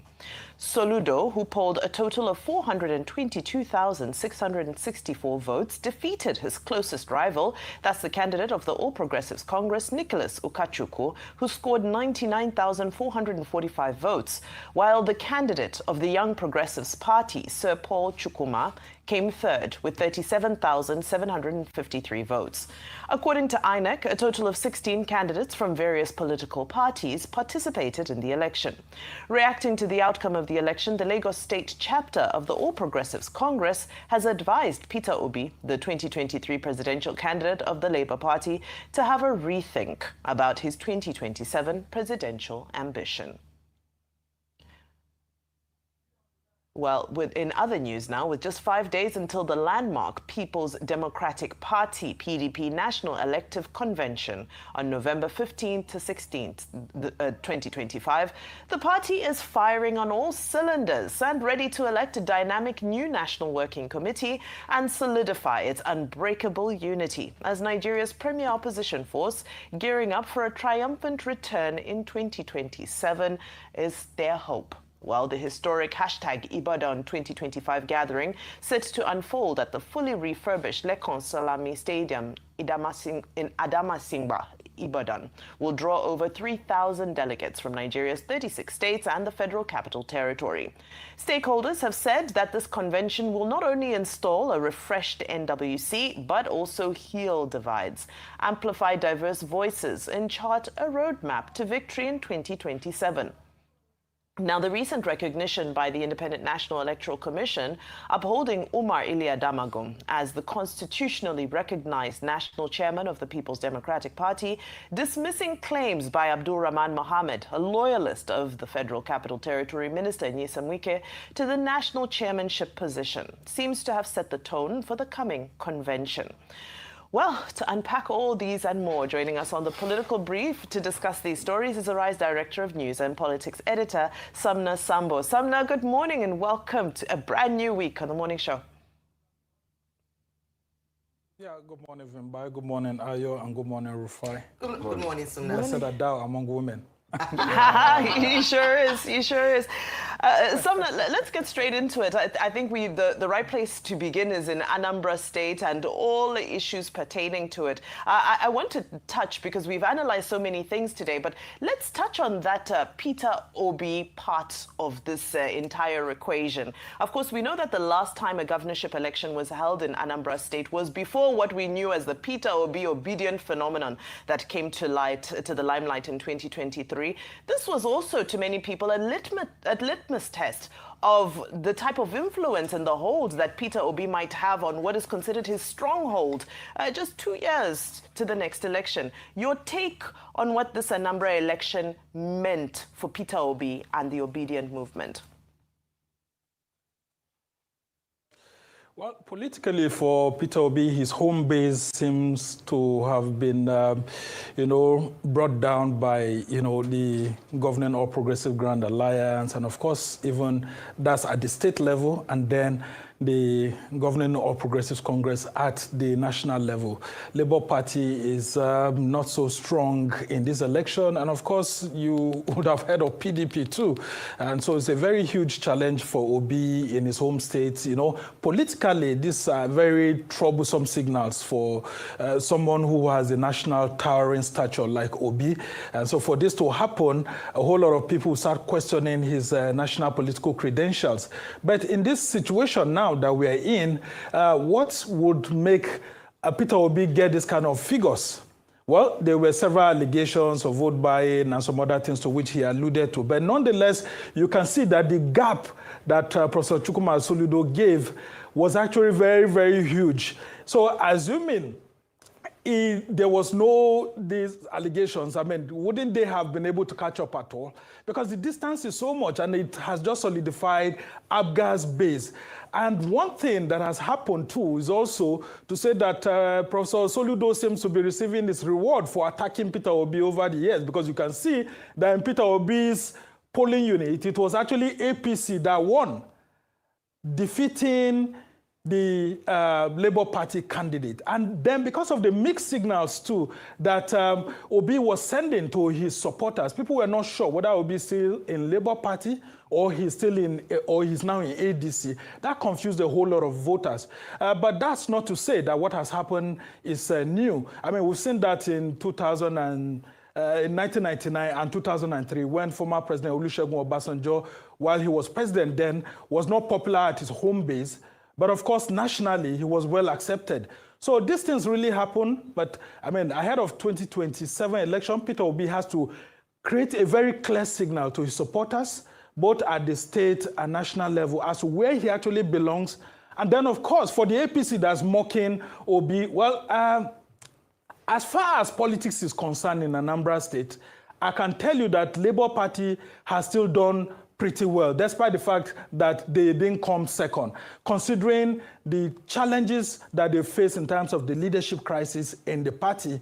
And if you look at it generally, you will see that it's about, wooing people. And the messaging from the APC candidate and Labour Party candidate wasn't very, very strong compared to the messaging by Governor Soludo. So you see that within the nexus of the elections in Anambra, actually, the opposition politicians perform woefully. And so that's why you would have heard Governor Chukwuma Soludo saying that, look, he had opponents, but not opposition. And that's the reality. There was really no opposition in this election. But, Somna, with due respect to, I don't think there were even, those ones were even worthy to be called opponents in the first place. That was why there was a complete trouncing. Who were the opponents? What was the caliber of the people that were vying against the Governor Soludo? It's not like the last election that, you had other people, formidable people there. So, not even great opponents as such. And as regards the Labour Party, something I like to say things the way they are. The Labour Party performed woefully. They didn't try at all. The gap was so much. They performed very woefully. Mogalu didn't come up to the party. But what do you expect? Mogalu used to be in the APC. It was not the same person that was in the APC that was in charge of National Inland Waterways until recently, before he crossed to the Labour Party. So they just used the Labour Party as a special purpose vehicle in Anambra State. So they performed very woefully. I want us to talk about, the cash elements to this election, the contest for the highest bidder, cash versus cash. Who also said it was a cash and carry exercise, pretty much after the popular supermarket in Lagos, cash and carry exercise.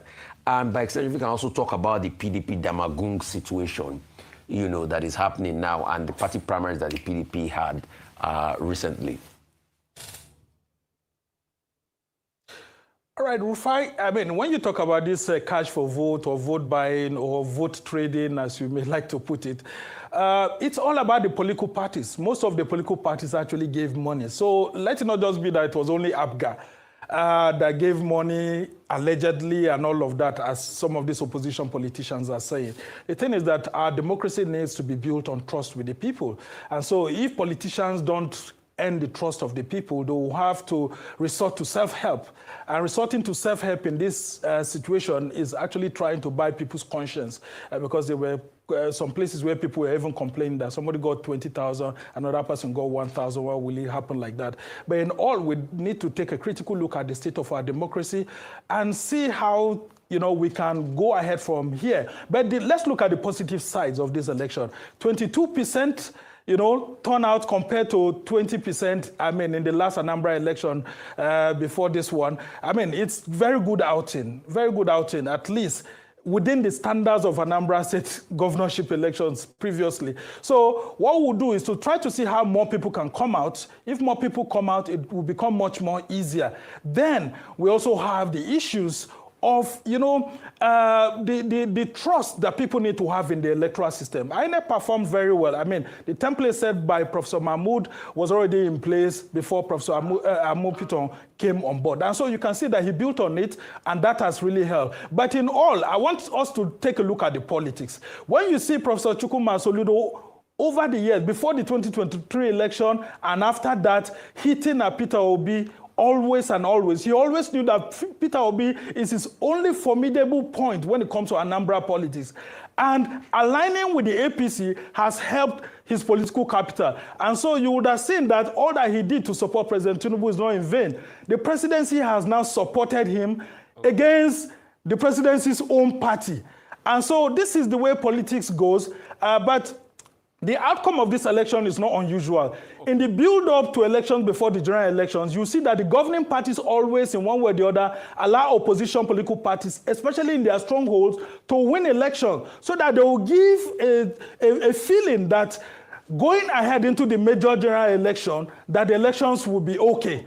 And then only when you now go into the major election, there'll be a problem, like it happened in 2023. Don't forget the build-up to 2023, most of elections were free and fair until it now got to the general election and a whole lot of confusion.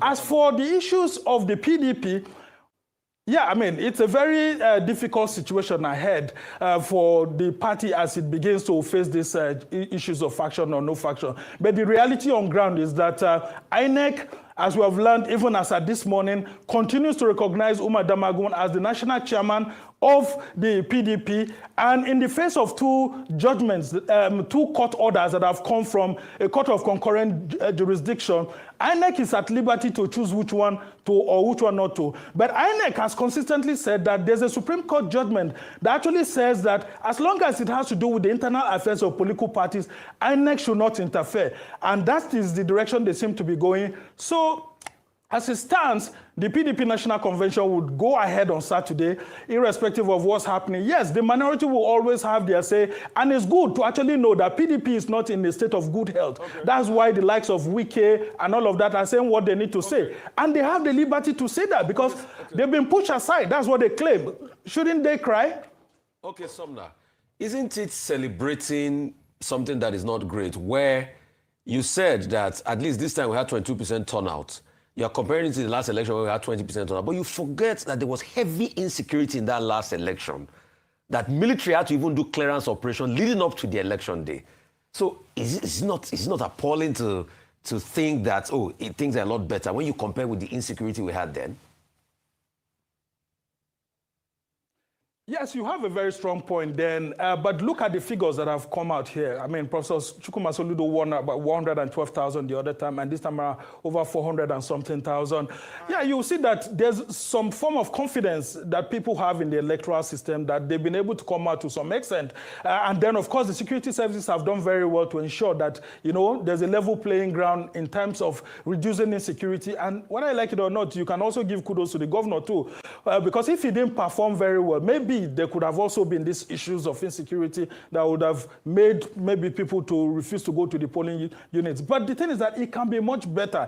In a state where you have millions of voters and you just have thousands just trickling to the polling unit, it's a problem. We need to really look at the state of health of our democracy, especially in the states, and see how we can work to get people out ahead of the next general election. Okay, all right, very quickly, we have just a minute to wrap up, Sumna. First question is the state of our opposition. I talked about that earlier, and I looked at not just the APC, but also the PDP. The PDP came sixth with just 1,401 votes at that election. They're supposed to be the main opposition party, at least, you know, nationally. Is the PDP still, or should they still be considered as the main opposition party? And then the other parties that didn't really put up a fight as they were to APGA. Then the second one would be, I'd like your very brief comment on Professor Josh Amupitan's performance, because he had said that we can judge him based on this, or begin to judge him based on these Anambra elections. What's your judgment today? Well, on the first question, the PDP is still the main opposition, because if you want to judge them, you'll have to judge them based on the performance and the number of seats that they still have at the National Assembly, irrespective of the defection and all of that. Apart from the APC, there's no party that comes second other than the PDP. Well, the PDP seems to be losing, touch with reality, with voters and all of that. So it's left to them to decide to actually rearrange themselves, or you could have other political parties like the ADC and others that are yet to be registered, which may soon be registered, coming to actually eat into them. The dying days of PDP are here before us, and we are seeing it. So it's left for the party's leaders to see whether they are going to bury it or they will revive it. Then on the issues that you have talked about, Joash Amopitan, I think he shouldn't take even up to 10% glory in this, because everything was already set for him before he came on board. As far as political analysts are concerned, his thumbprint, his fingerprint can't really be seen in this election. It's only going to be in subsequent elections where he would have to be the chief architect of the decision making from the start till the end, that we can be able to say, okay, yes, he's done this. But I saw Professor Soludo saluting him and thanking him and said, look, INEC has come of age. This is a golden age and all of that. Well, any winning governor will say that. No, the president but what we need is the president also saluted him. Well, what do you expect the president to say? I mean, he needs to say all the good words to actually ginger the Electoral Commission, because Joash Amopitan is his appointee. So this looks good for now, but let's not just set these targets on this. Don't forget, when Buhari came on board, that was the same thing that we saw in 2016. But gradually, as we were getting into 2019, the electoral process was eroded. The integrity of the electoral process was eroding, and then, of course, we now had that server problem in the 2019 general election. And then when the 2019 looked like it was much better, all of a sudden, by 2023, we just saw something that no one ever expected. That's right. Yes, we have made some achievements and growth, but nonetheless, Professor Joash Amopitan should please sit very tight to his chair and look at all that has been done, learn from it, and then build a system that's workable ahead of the future. But I can tell you, this is not time to smile. Final words. It certainly is not. This is the beginning of a longer journey, dare I say. And of course, we know that when we're looking at this, just the sheer scale and magnitude of a national election, many dynamics differ. But Sumna Sambo, we thank you so much for your time and your analysis today. A lot of information and thought-provoking points for us to chew on throughout the day. We'll take a short break now, and when we return, we shall be speaking to Cynthia Mbamalu, Director of Programs, Yaga Africa. We maintain our focus on the Anambra elections. Do stay with us.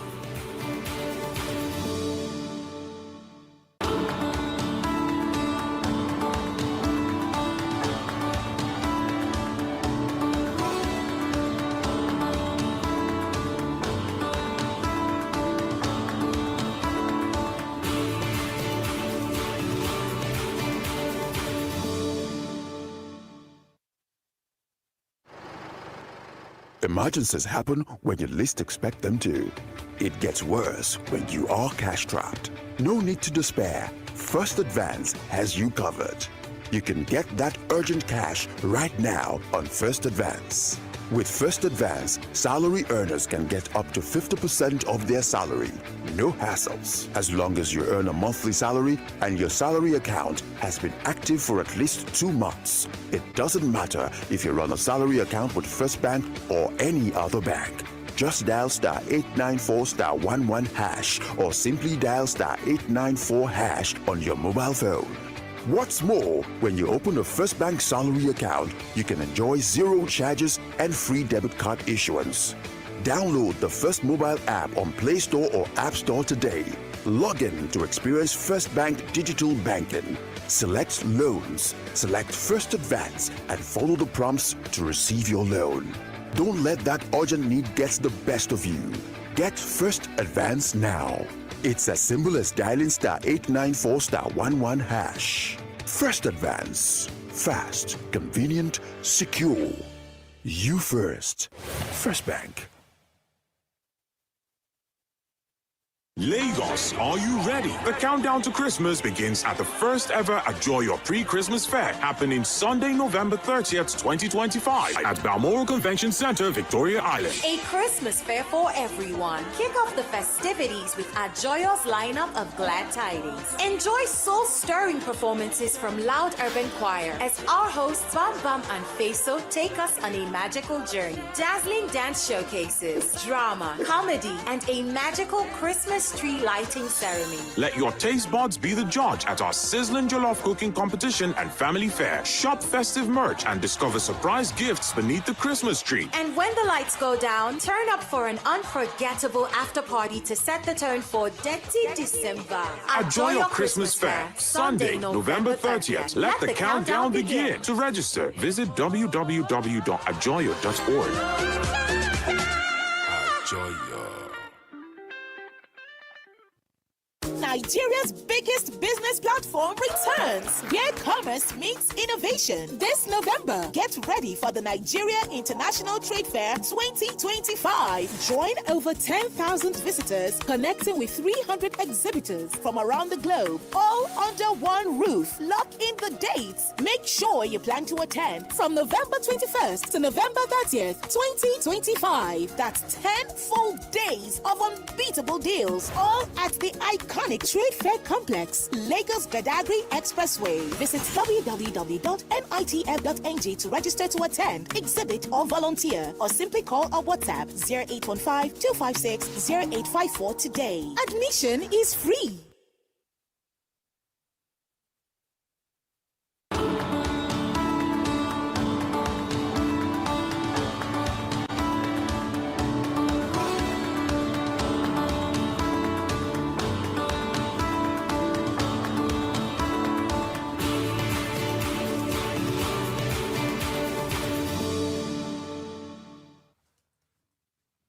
Welcome back to Arise News Channel. A coalition of civil society organizations has declared that the official result of Anambra elections, governorship elections released by the Independent National Electoral Commission, are consistent with independently verified estimates, affirming the credibility of the electoral process. The incumbent governor, Charles Chukwuma Soludo, secured a second term in office until 2030 after he was declared the winner of the November 8 election. However, the coalition named the Anambra Election Observation Hub, and comprising YAGA and the Kuka Center, International Press Center, IPC, and Center for Media and Society, COMESO, Nigerian Women's Trust, Elect Her, TAF Africa, decried vote buying and voter apathy. Also, the coalition noted that while the polling unit opening showed improvement, less than half of the polling units were operational at the official start time, indicating that INEC still needs to address the persistent logistical challenges. So joining us to discuss the conduct of the just concluded Anambra election is Cynthia Mbamalu, Director of Programs, YAGA Africa. Cynthia, great to have you on the program. An election where, as at the start of election time, 48% of the polling units had materials. What happened to logistics? Isn't it becoming a cultural problem with INEC? And obviously, talk us through vote buying, because EFCC said they only could apprehend 3 people. Obviously, there were more than 3 incidents for vote buying. Is this time to make a case for the Special Election Offences Commission now that we've been talking about since the Waste report came out? Good morning, once again. I think one of the things we need to begin to address, so I do believe actually, is to start calling out on INEC. When you talked about the late opening of polls, so for instance, at 8:30 a.m., which is the official time for commencement of accreditation and voting, only 26% of the polling units had commenced the process. The numbers further increased by 9:30 and then 10:30 a.m. But what we're looking at is 8:30 is the official time of commencement. We're expecting to have at least over 50% of the polling units commencing the procedure by 8:30.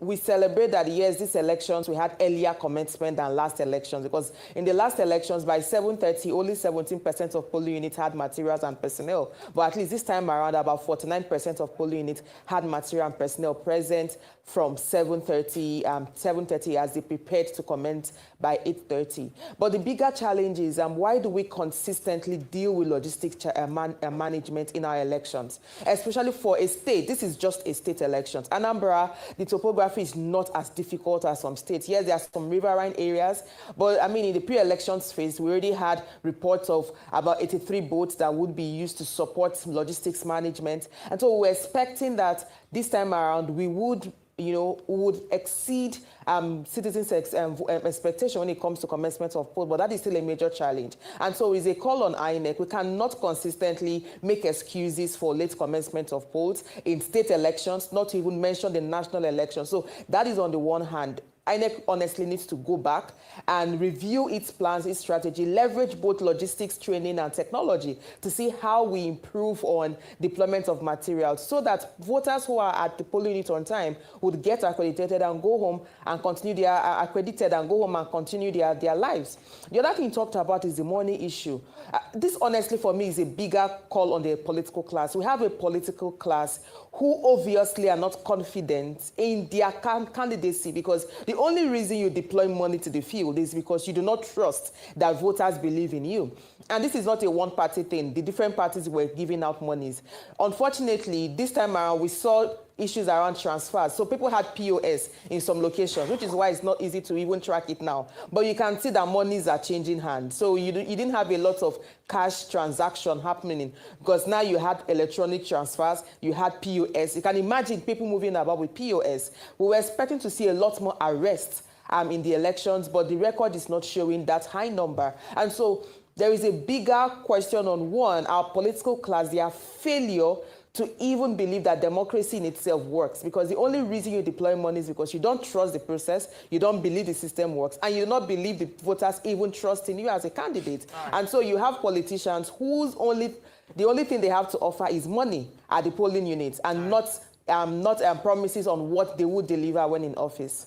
Very well said. Thank you very much for highlighting that. On a light note, we've been talking about employing or using technology to elevate our electoral processes. It seems like it's only in vote buying that this has really worked, because they now moved to electronic transfer of money, and that's very sad. But let me go back to the question around low voters, because this has continued to be a plague, not just in Anambra State, but in other parts of the country. And what we're looking at this morning is to see, first of all, in Anambra State, traditionally or historically, voter turnout hasn't been really great. In fact, this year, 20% or 21% is said to be a lot better than the previous election when it was at 10%. First of all, what do you think were some of the reasons why the young people refused to come out to vote, despite the fact that a registered voter collection, the voter card collection was high? The percentage of people who went to collect their CVR was high. So why didn't they come out to vote? And then what can INEC do for future elections to encourage voter participation? There is no incentive to participate. If you ask the average young person on the street, the question is, they will always tell you, we don't trust our votes would count. And that is because historically they've seen a system where voters turn out to vote and then the results do not reflect the vote cast. Even though we've seen improvement in the process, but the bigger question is lack of trust.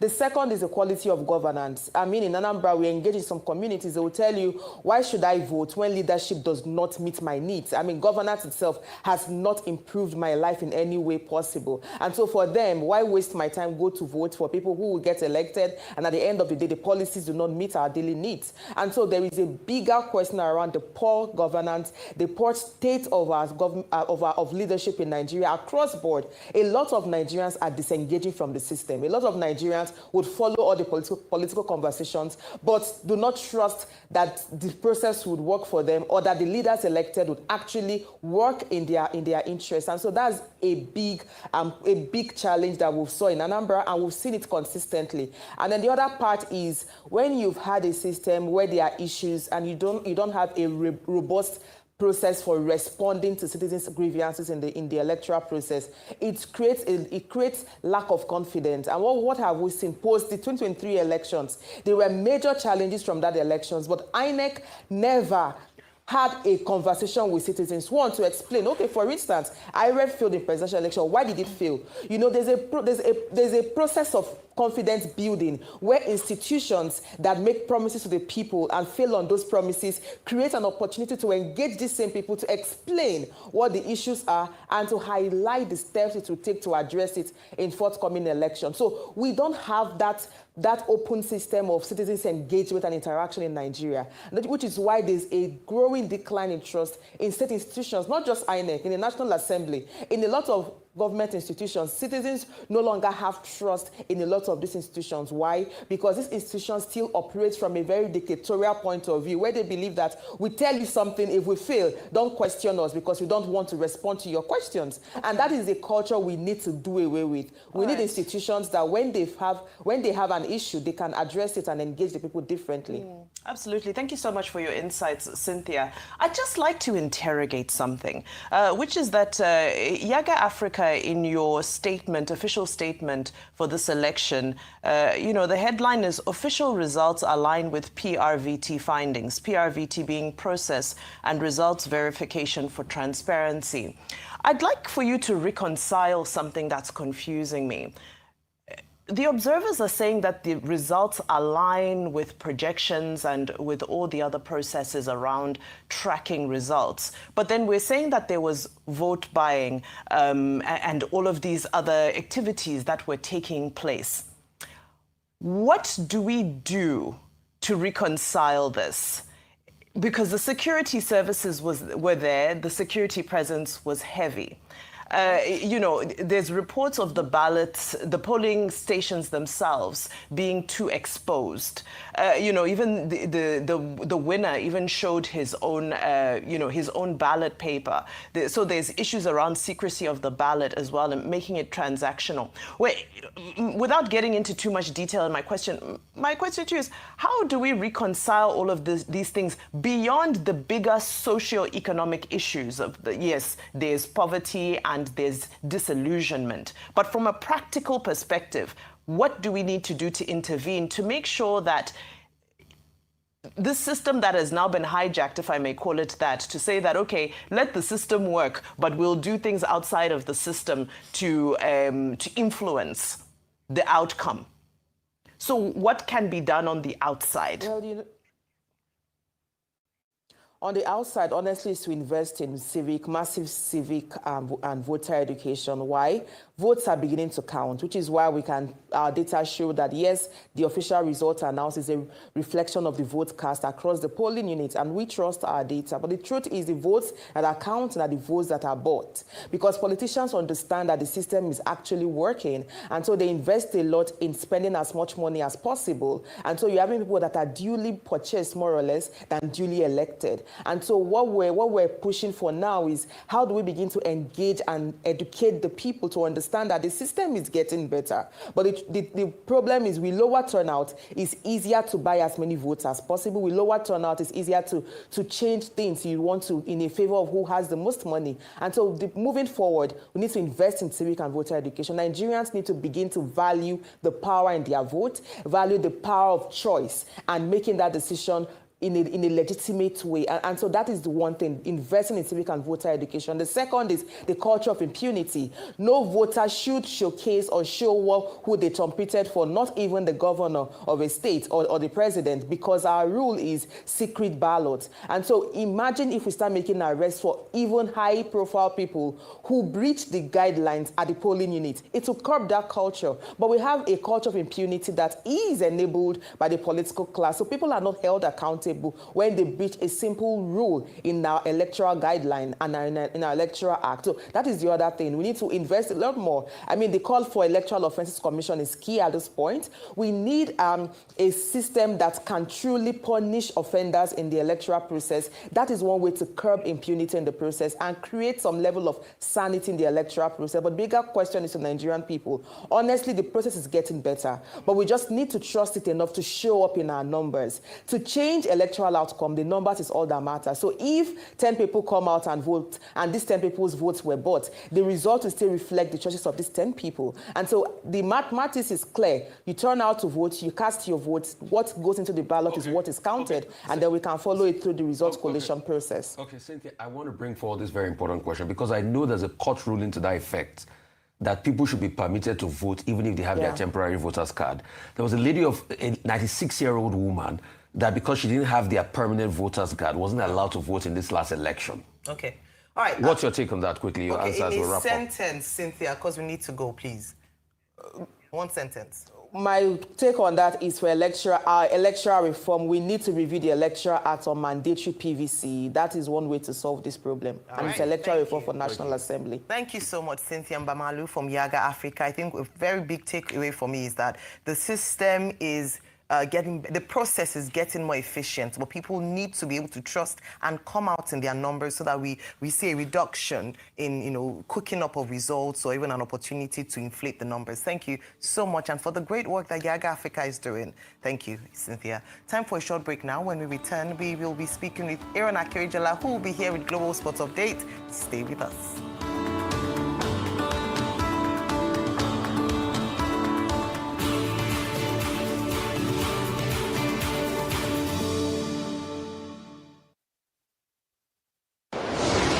In this life, it's what you do behind that shows in front.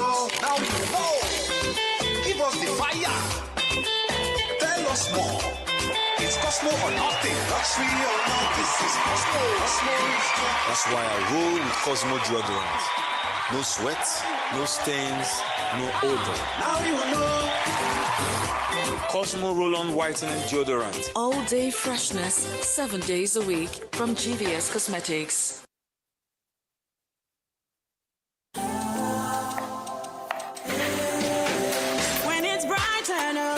Your breakfast right, then you need all the nutrients that will hold you tight. Then stay in power, you find it all in peak.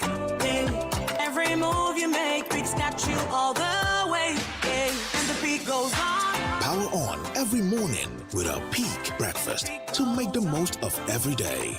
Peak, reach for your peak. Progress no dey happen just like that. It dey come from support when you need am. Mommy, I got the school fees. You too much.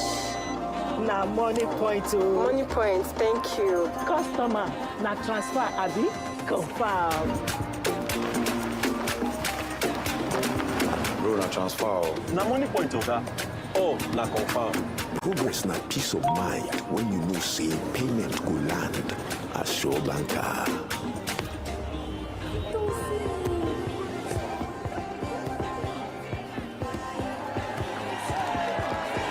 Progress na small wind wey dey carry person go far. No worry, yourself go make am. No go buy ball. Victor, even you dey use money point? Of course na, they use money point. Confirm. Money point, made for your progress.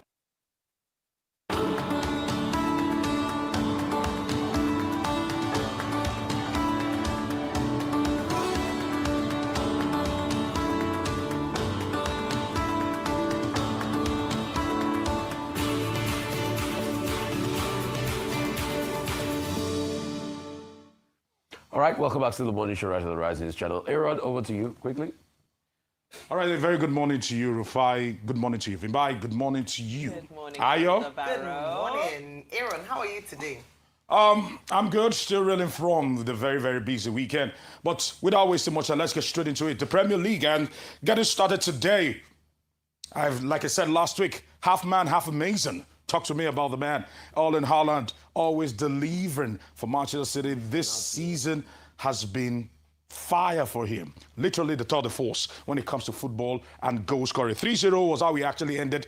Manchester City completely decimated Liverpool. Liverpool did not know what hit them. Jeremy Doku, all right, running rings around Bradley. Bradley's head was spinning like a roller coaster, literally.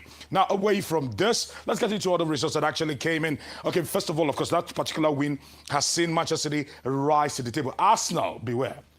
City is coming.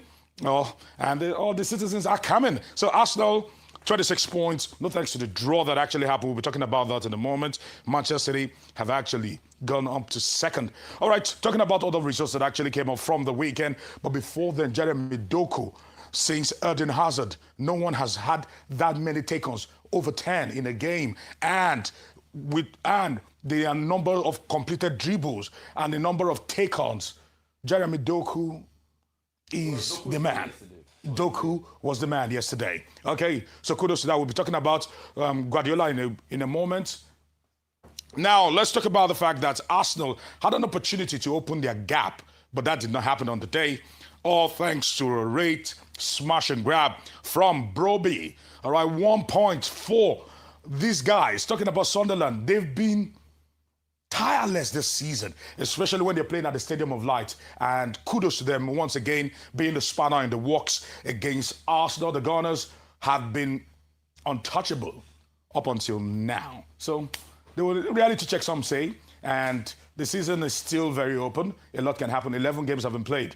So many more to be played. Okay, moving away from that quickly, Manchester United were staring defeat in the eye before Matthias de Ligt with a late header, literally at the death, to actually snatch a crucial point for Ruben Amorim and the gang. So, as it stood, Manchester United right now, 5 games and they haven't lost. But Chelsea finding their groove again. Neto, not forgetting Pedro and also Gusto, all getting on the score sheet for the Blues against Wolverhampton Wanderers. Wolverhampton Wanderers officially are one of the worst teams in Premier League. But that particular game between Manchester City and Liverpool was the 1000th Pep Guardiola game. And when you look at it, 716 wins in 1,000 games.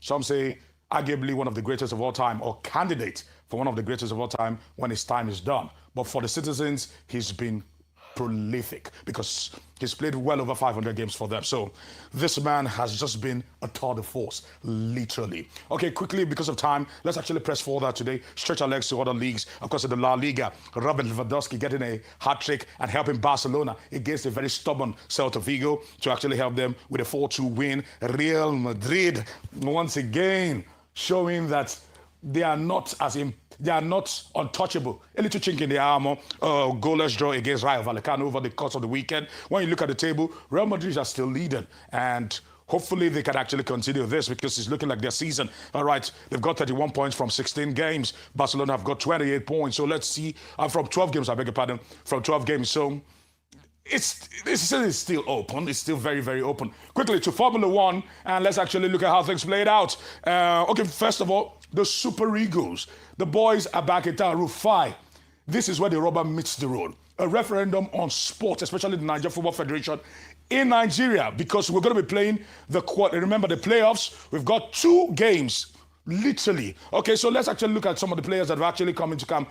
Early birds into camp: Calvi Bassi, Alex Iwobi, Simon Chukwueze, Aroko Dare, not forgetting Olusegun, Wilfred Onyedide, Moses Simon, and Trust Ekong.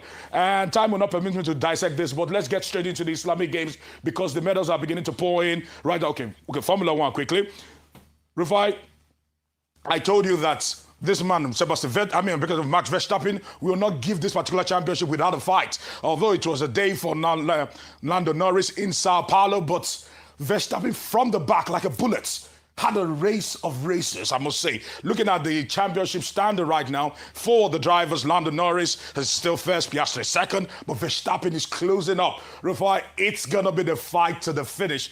He's not willing to give it up without a fight. We know that Lando Norris, by the bookmakers, and he's the favorite to actually win this particular championship for the year 2025, but it is still open.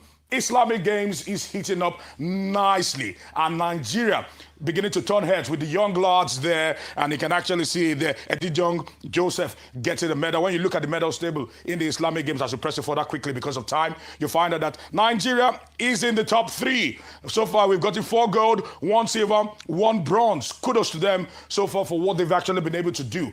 And you know, and I know this, when it comes to weightlifting wrestling, we are beginning to rise in the ranks. And finally, talking about all that has been going on, this has been circulation over media. Okay, time will not permit us to go into today's event.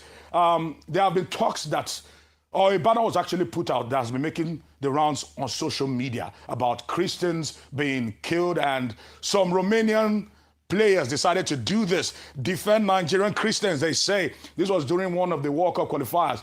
As we try to wrap it up, one man has insisted that the solution to Nigeria's political problem, Shehu Diko, he says it is sport. Let's get to hear from him briefly.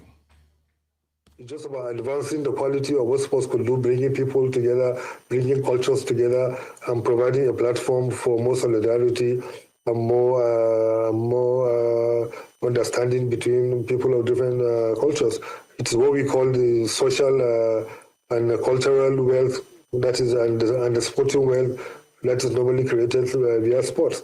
So we are quite glad. And for a country like Nigeria, with the current conversation that is ongoing, unfortunate, but with these games now, it clearly depicts that whatever anybody think about Nigeria in terms of religion or whatever, it's totally misguided, because you can see how united we are and how we are all doing what we have to do regardless of who you are, where you come from. It's just about Nigeria. It's just about the national flag. It's just about the national anthem. So that all right, the truth should be done. That's just about it. Like I was saying, a player was attacked and slit in the throat. It's a sad day for our league. We should bring about security in the league. I was in Ibadan the day Guinea George was killed. We should not go back to those days. Thank you. We'll take a short break. When we return, Ojiokwe will be here with details on what's trending. Stay with us. Thank you.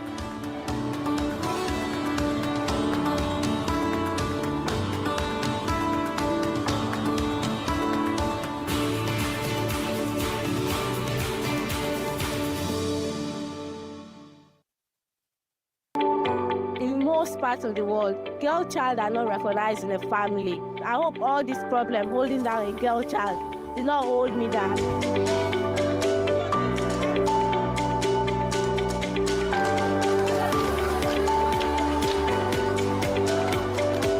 The idea behind the project is to identify schools that we think the parents are not economically empowered to sponsor their children to schools. In demonstration of our commitment to reducing that number, we've come here today to provide some of the essentials that we believe would help the children in school.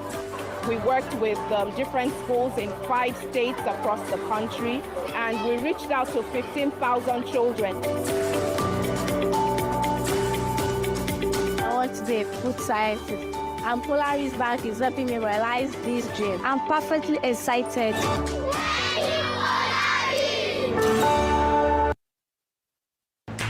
Hello, Nigerians. Your dream of owning a home is closer than ever. The federal government, through the Ministry of Finance Incorporated, has launched the Ministry of Finance Incorporated Real Estate Investment Fund, AMRIF, designed to make home ownership a reality for everyday Nigerians. With AMRIF, you can secure mortgage at a fixed rate of 9.75% per annum, repayable over up to 20 years. Even better, you only need to contribute 10% of the property value as your deposit. That means the house you've always wanted could be yours sooner than you think. This opportunity is open to all Nigerians at home and abroad, and to developers building quality housing. Don't wait. Visit www.mreif.com.ng today to sign up or walk into any of the participating banks. AMRIF, your path to home ownership. This fund is managed by ARM Investment Managers. welcome you all to the first day of the conference programming at Africon FNITCC 2025, presented by Fidelity Bank Nigeria. I see in Lagos, Georgia, as a mutual destiny. Today, we're not just discussing policy, we're forging partnership. Fidelity Bank Nigeria has risen to be the #1 bank in non-oil export agric.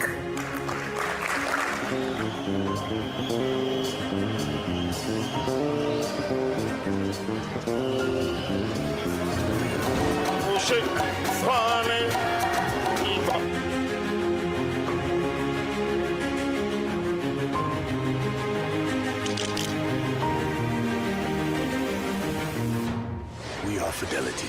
We keep our word.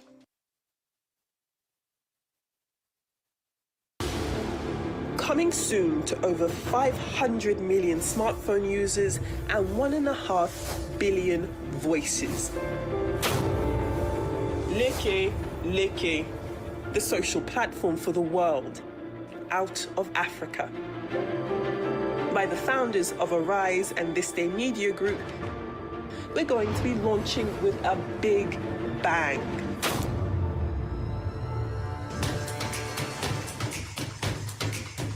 A new homegrown social platform born in Africa and built for the world, blending community, culture, and cutting-edge AI. It's fast, culturally rooted, data-friendly, and designed to scale globally. A digital platform for youth, creators, and business.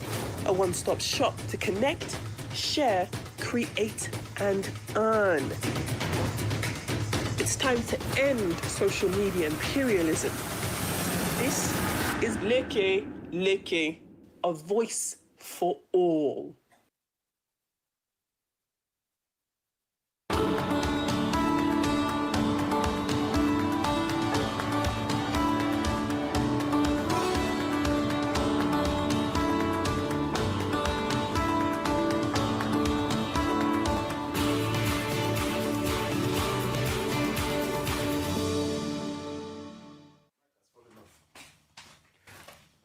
All right, ladies and gentlemen, it's another great day where we have the greatness of Umukwata and on our TV screens.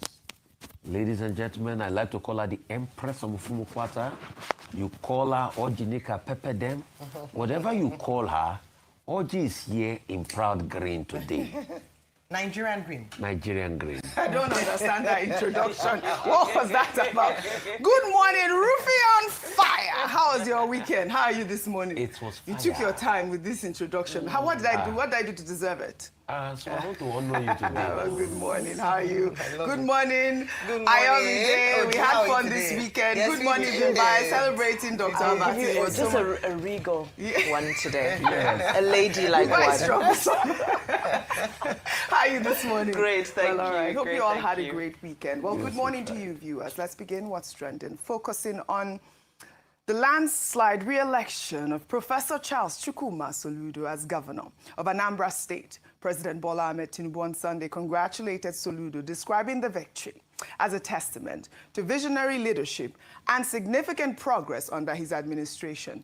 The Independent National Electoral Commission declared Soludo winner with 422,664 votes, defeating his closest rival, Nicholas Ukachukwu of the All Progressives Congress, who secured 99,445 votes. Soludo described his landslide victory as an emphatic statement, saying Anambra spoke loudly during the election.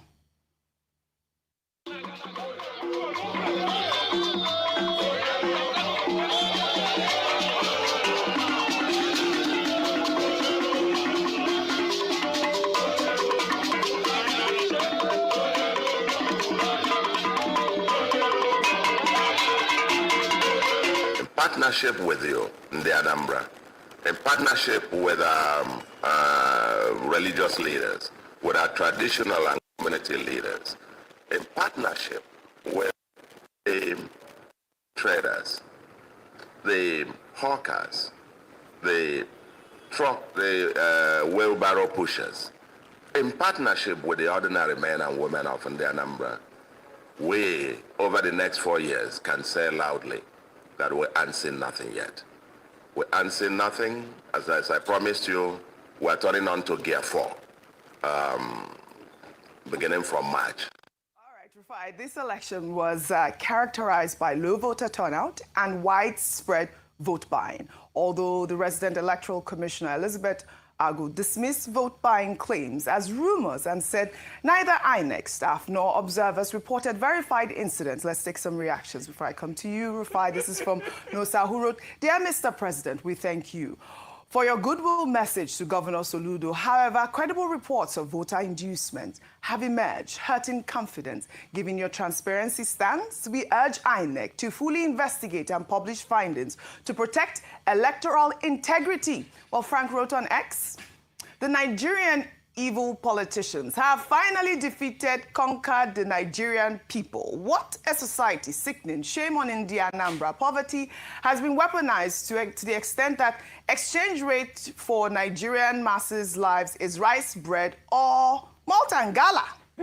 Another ex-user wrote, "Congrats on the win, Governor Soludo, but now the real work begins. Dancing on stage is easy. Protecting your people from insecurity, addressing corruption, and delivering on promises like bringing the Taiwan to Anambra is what matters. Nigerians aren't here for celebrations. They need results. We're watching to see if your victory translates into meaningful action or just more political theater." And, you know, earlier I was discussing with our producer, Ikenna Kingsley, that, you know, it's quite difficult to produce this show because you literally have to go through the tweets and try to balance the reports. I'm sure you've experienced that. And, you know, it was just a resounding conversation online about the vote buying process that, you know, occurred at the Anambra election over the weekend. On Sunday, I hosted the morning show. We had our correspondent on ground who actually reported incidents of vote buying, even though the INEC rec is saying that there are rumors at this moment. But I also thought that President Tinubu's congratulatory message to Soludo was quite, you know, apt. It shows, you know, the sort of political alignment I would like to see in Nigeria. Your thoughts? So, truth is, what do you expect the INEC rec to say? You think an INEC rec will be there, organize an election, and they will say there's vote buying, and she will say, yes, there's vote buying. That's the day I will stop being in Nigeria and humor me very well. The truth is, the INEC rec would deny it, but you see, facts are clear. We had Cynthia Mbomalu of Yaga that came to say, they said the vote buyers, if we advance, they don't carry POS. It's transfer they do now. Electronic transmission of... The INEC rec that is saying, wait, electronic transmission of money. The INEC rec that is saying this thing, the INEC rec must be blind to the picture making the round of somebody that EFCC caught, that there was money in a bowl, and there was a certain party tag on him. No, that's not vote buying. What was that? They were just shame, they were doing vote empowerment. And in numerous cases, the vote buying was so much to the extent that even the governor himself said, he said, like they give 100,000, he's going to win. So it's not an acknowledgement that vote buying was going on. Even the winner, he said, like they give 100,000, they're going to. What happened in Anambra was an open trading of votes. Yeah. So what do you expect President Tinubu to say? He will commend INEC, like he has commended. You think President Tinubu that... Anyway, that's even what is wrong with our democracy. A president brings in who becomes the INEC chief in the first place. A president appointed an INEC chief, he goes on his first duty. You think the president will condemn him and say he didn't do well? Yeah.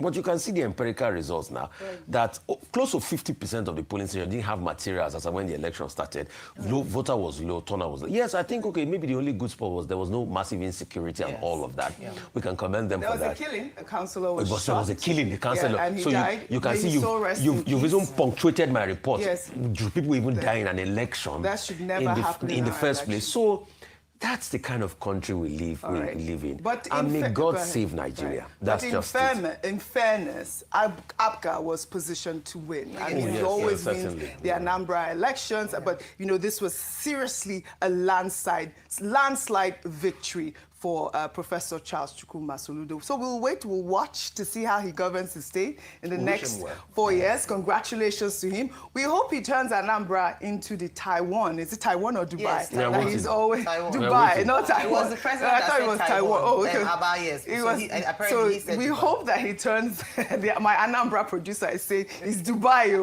We want Dubai at this point. Really, congratulations. Let's not deceive ourselves. Well, you can't that's do that what by he's 2030. promised. Congratulations, Professor Charles Chukwuma Soludo. In another development, the General Overseer of the Redeemed Christian Church of God, Pastor Enoch Adeboye, has urged President Bola Ahmed Tinubu to move swiftly to persuade U.S. President Donald Trump to delay any action against Nigeria for at least 100 days. Speaking at the November Holy Ghost service at the Redemption City in Ogun State over the weekend, Adeboye warned that the situation requires wisdom and speed rather than confrontation. The pastor advised President Tinubu to find a way to convince Trump to delay actions, then return home and give security chiefs a 90-day ultimatum to eliminate terrorists or resign. Adeboye warned that no foreign power, not China nor Russia, would intervene to defend Nigeria if military conflict erupted, calling for immediate exposure of terrorism sponsors and stronger accountability within security forces. Now, Ayo, this Pastor Adeboye's counsel, reflects the gravity of Nigeria's predicament at the moment, caught between Trump's threats and our own persistent insecurity crisis. Meanwhile, U.S. President Donald Trump over the weekend announced that America will boycott the G20 summit scheduled to hold in Johannesburg, South Africa later this month, citing claims of white persecution in the country. Trump described it as a total disgrace that South Africa is hosting the meeting of leaders from the world's largest economies, alleging that Afrikaners are being killed and their farms illegally confiscated. The claims of white genocide in South Africa have been dismissed by political parties in the country, including those representing Afrikaners and other white communities. A South African court in February ruled the allegations as clearly imagined, while the government described them as widely discredited and unsupported by reliable evidence. South Africa's foreign ministry expressed regret over the White House decision, stating that Trump is orchestrating an imagined crisis using the painful history of South Africa's colonial past, insisting that crime affects all South Africans, regardless of race. Well, Trump's genocide claims of white South Africans and the government's denial mirrors this claims or his claims of Christian genocide in Nigeria that Nigerian authorities have disputed, pointing instead to complex ethno-religious conflicts affecting both Christians and Muslims. I'd like your thoughts before I go to this story, Ayo, and also would like your thoughts as well on this particular story. But I don't want our viewers to lose the conversation with Pastor Adeboye advising President Tinubu to, have Trump to hold off, and so that, he can talk with the military chiefs. And also the fact that, the U.S. president at this moment has boycotted that U.S. the SA summit, G20 summit in South Africa. He even challenges South Africa being a member of the G20. But let me put that so that we don't lose, like you said. I think it's important because there are a number of voices now speaking and now even trying to make it a Christian versus Muslim fight, whereby we're now losing the essence of what the issue is, which is that there is insecurity, there are Christians being killed in some parts of the country. Freedom of religion, despite it being guaranteed by the Constitution, is not implemented or enforced in certain parts of the country. Now, Pastor Adeboye speaking up on Friday, I watched his speech. Some people might consider it as long overdue because people have been calling for Christian leaders in Nigeria to speak up and share their own reality. I say this because many of these churches have their branches or by nature of their influence understand what's going on in these parts. They have reports from some of their pastors who have been killed and members who have been attacked or churches that have been burnt. Yes. So they understand the real issues that are going on. But I think his statement then put to rest why people had been asking, because he said that in the background he had been engaged with not just this current president, but previous presidents in trying to find a way to solve the problem of Christians being killed, and generally the insecurity in the nation. Adding to his voice, we have the PFN president, Bishop Wale Oke, who stated emphatically that there is genocide against Christians. He has spoken concerning his constituents. Pastor Paul Enenche has been very consistent in calling out for this. We have pastors, of course. Bishop David Oyedepo is very vocal as well about it. So what I'm saying is that the people who are affected, the main stakeholders, have come out to now say that this is really happening, solve the problem. I do think that Pastor Adeboye's advice to the president is in good stead, to ask for some time from the president through diplomatic conversation. And that's why we've maintained on this table that please let us open diplomatic channels. And like Dr. Bati had mentioned, if we have to bring in experienced diplomats to the mix, let's do so. And let us ask for more time. If we're saying that we can solve the problem, give marching orders to these new service chiefs to fix the problem in 90 days. We know that Nigeria can fix the problem. We know that they know the people that are behind these terrorists, those who are funding the terrorists. They know. They know who they are. Well, do they have the political will to actually go after them? Trump can be the catalyst to finally solving this injustice that has been meted out on not just Christians, but Nigerians as a whole across different parts. Can we finally have peace in the nation? Well said, Ayo, well said. Well, speaking about pastors who actually have experience, in the same vein, journalist Ireti Bakare Yusuf anchored a special edition of Borderlines examining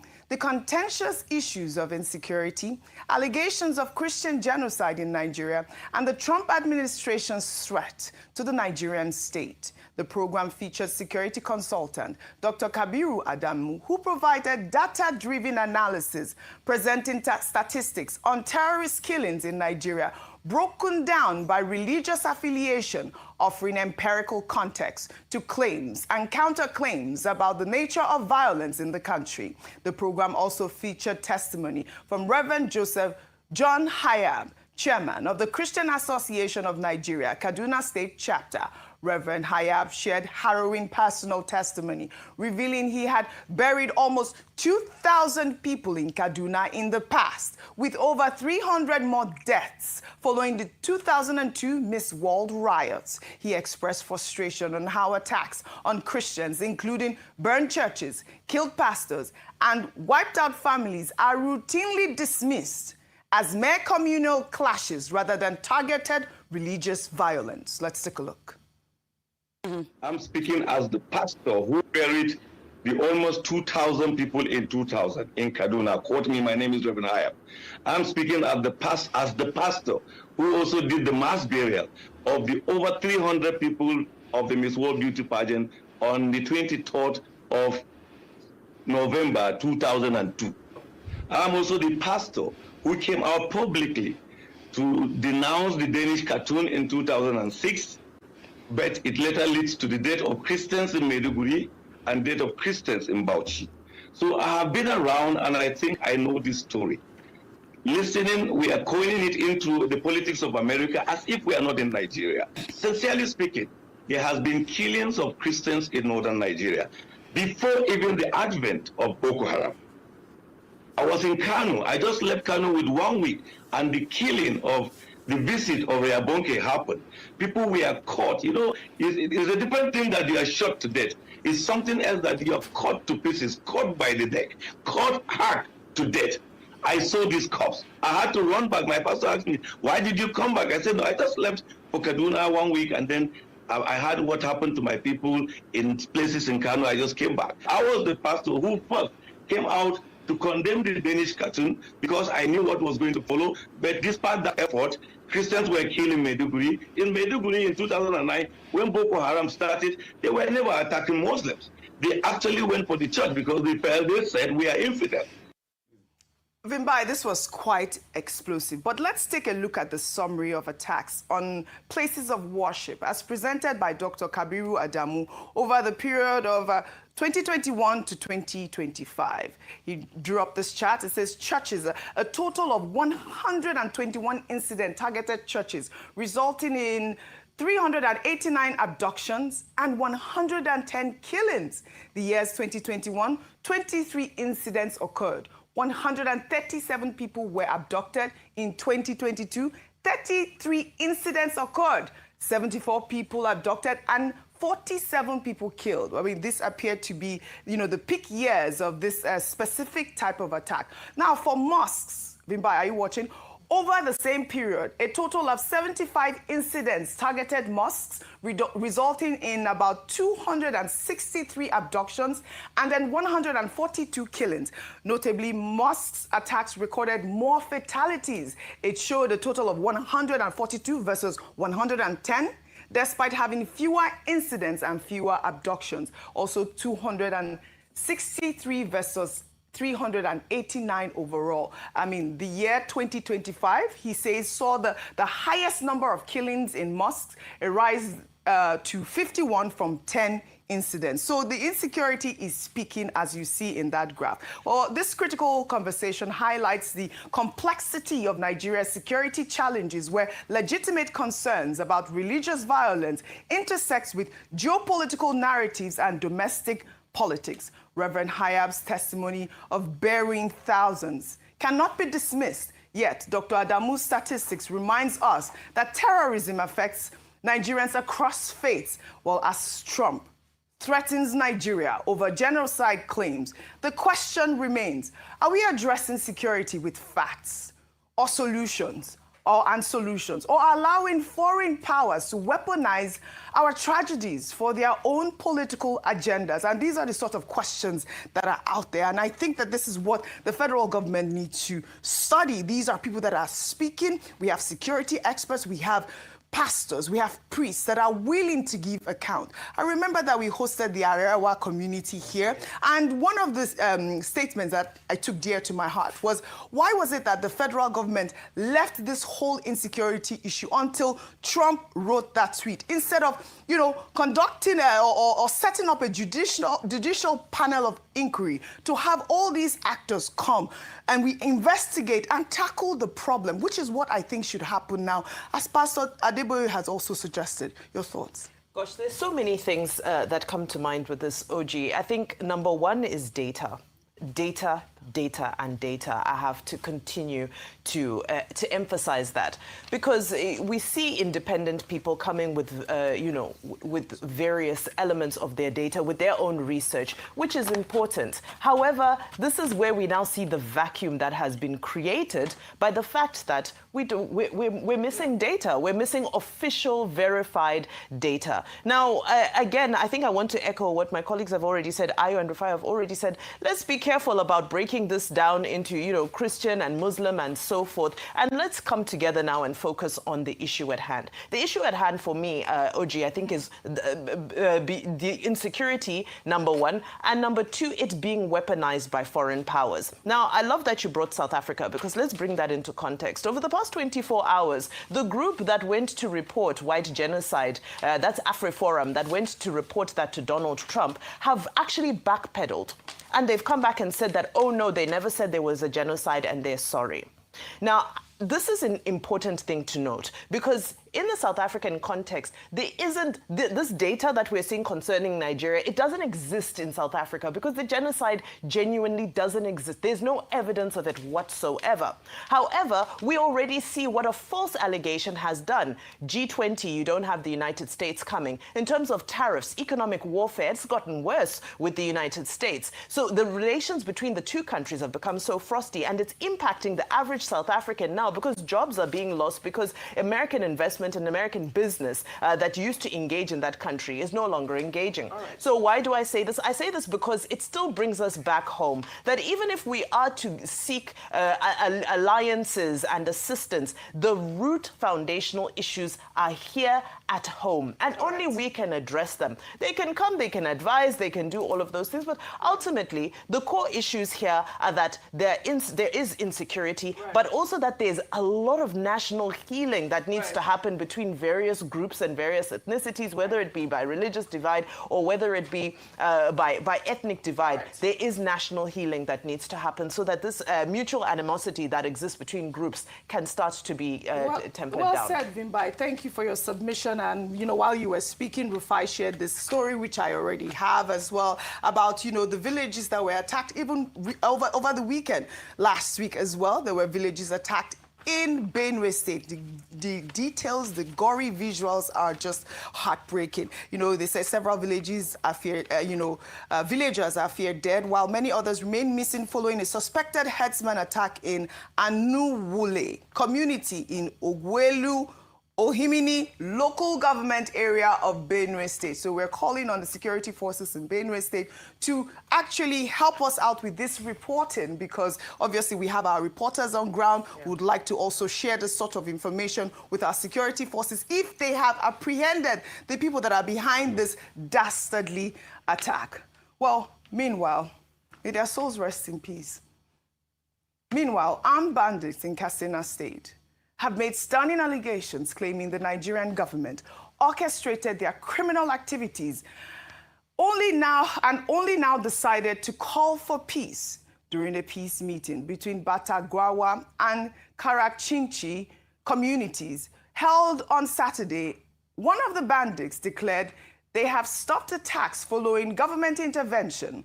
The bandit spokesperson stated in a now viral video, and I quote, "It was the government that wanted us to engage in banditry, but now it has called us and told us to stop."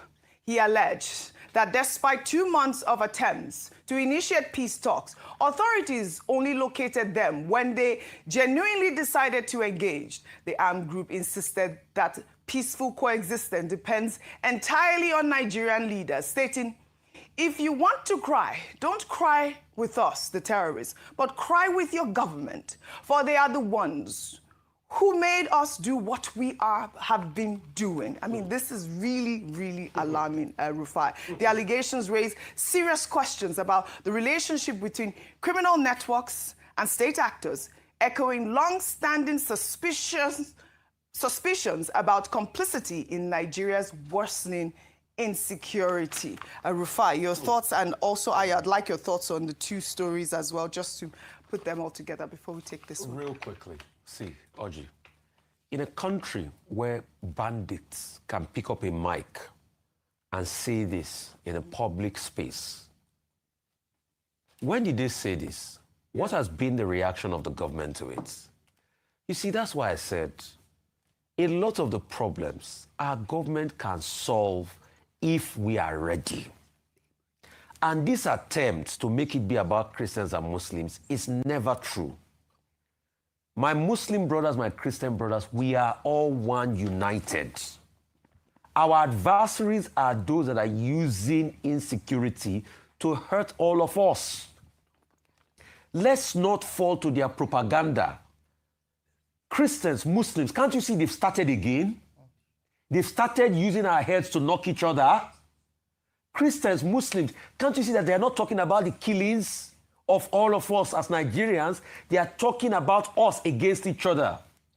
Christians, Muslims, we need to be united. Just like we all prayed together and we stood united during EndSARS. We serve one God, the living God. Do not allow these actors to pit Christians against Muslims. Our adversary is the insecurity. I'm happy that Reverend Ayab is speaking up against this. So, during the data, although because I've not seen the primary data that Beacon Security had, but doesn't his data even justify the allegations of genocide? Mm-hmm. Genocide, when you go back to Lepkin's definition of genocide, it talks about intent to clear out the cultural antecedents, physical assault and brutality. Mm-hmm. Over 100 churches. Doesn't it talk about it? And so when government was saying 81% reduction, but Beacon Security is saying there's been an increase. What Terrorism Index is saying Nigeria is now number 6 from the position of number 8 it was in 2023. Isn't it time for us to look inward? So government, this is at your doorstep. Terror bandits are now saying that you are the ones using them. And we've also seen allegations against government officials. Mm-hmm. We've also seen government officials do photo op with bandits. Right. We've also had government officials being mentioned. Right. Government, if you love this country, release the list of the terrorist financiers that was released in Dubai. All right. And let justice and the killing end. All right. Well, Ayub, if I come to you. Meanwhile, U.S. Congressman Riley Moore of West Virginia, who has been one of the leading voices in the American government's allegations of a Christian genocide, appeared on Fox News telling the public not to test President Trump's resolve on the issue. Moore stated that Trump is very serious about the issue and that Nigeria should instead use this moment as an opportunity to build a stronger relationship with the United States. Let's take a look. I've said this multiple times. Do not test this president's resolve. He is very serious about this. And I do want to highlight something that I've been saying constantly here, that this is actually an opportunity for the Nigerians to strengthen and deepen their relationship with the United States, where we could actually do some enhanced partnership capacity building with them to counter this terrorist threat that they have just spreading across their country. So I'm asking Nigeria, do the right thing here. Partner with the United States, help us protect the Christians in your country, and we will help you. This doesn't have to be all sticks. It can also be carrots here. Or we do have these kinetic military options on the table, which the president has made very clear he will consider.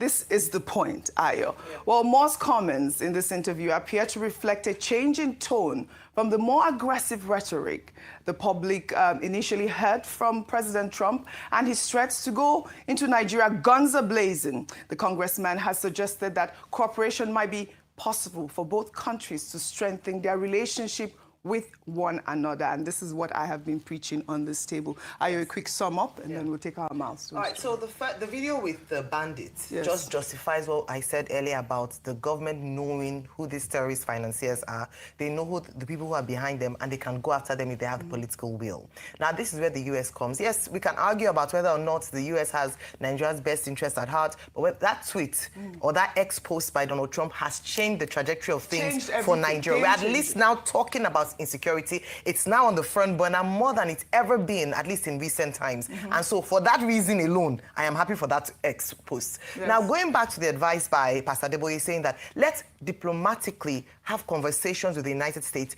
and show with evidence that we can handle this issue. But can we have partnership in terms of support? The best way that America can help Nigerian Christians or Nigeria as a whole to tackle insecurity is to work with the government, because whether or not America cannot situate its boots on ground forever, they will have to go back. So can they empower or work in synergy? So from intelligence, what they're saying is that let us be aware of the date you're coming, if you're coming, when you're coming at all. Work with the Nigerian security apparatus, because at the end of the day, whatever is left in terms of mopping up the rest of what they've done, it's the Nigerian army that will do that. Yes. And so the Nigerian army has to be empowered, equipped in collaboration with the United States to ensure that we tackle insecurity. Yes. We have the solution. Let's work in hand with another power that has even better capacity to handle this issue. Yes, I mean, the government has shown, the Nigerian government has shown that they have a listening ear, right? I mean, I know that they are listening at this point. What we need is a collaboration, and I will keep emphasizing that the best that I can.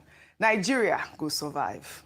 Now under milestones, we celebrate academic excellence and scholarly achievement of Dr. Ofiong Jaribe, who earned her doctorate degree in management from Bayes University in Abuja.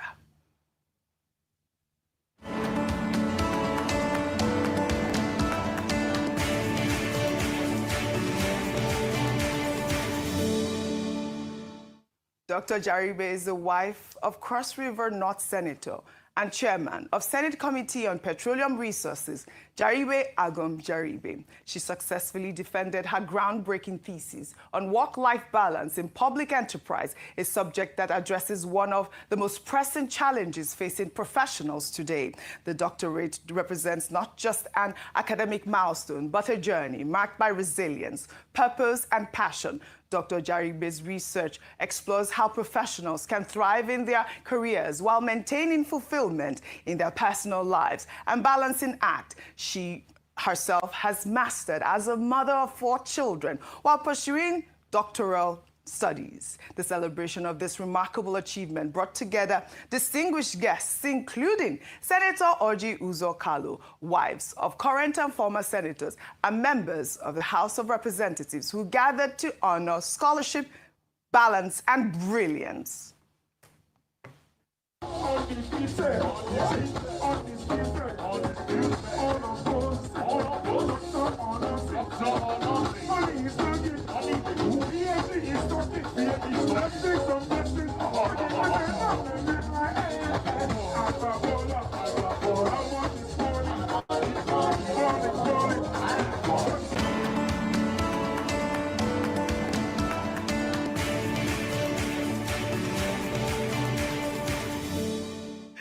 Well, congratulations on this amazing milestone, Dr. Offiong Jarigbe. You saw Adefemi there. She was the host of the night. Beautiful ceremony. Excellent. Congratulations to the family. You know I love, yes, so, you know I love to see women that are so strong. You know, you can see that. What did Mama P say? Education, you know, education knows no age. Really, yes, you have to continue to study. Again, congratulations and kudos, Adefemi Akinsoya, on your brilliant hosting gig.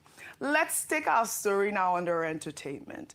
Nigerian music sensation Asake delivered an electrifying performance over the weekend at Red Bull Symphonic Concert in Brooklyn, New York. Asake, who is known for his distinctive sound that blends street pop with Fuji influences, commanded the stage with his signature energy and charisma. The highlight of the evening came when Whiskey joined Asake on stage for a live rendition of their collaborative hit, MMS, a moment that had the crowd roaring with excitement. Let's take a look.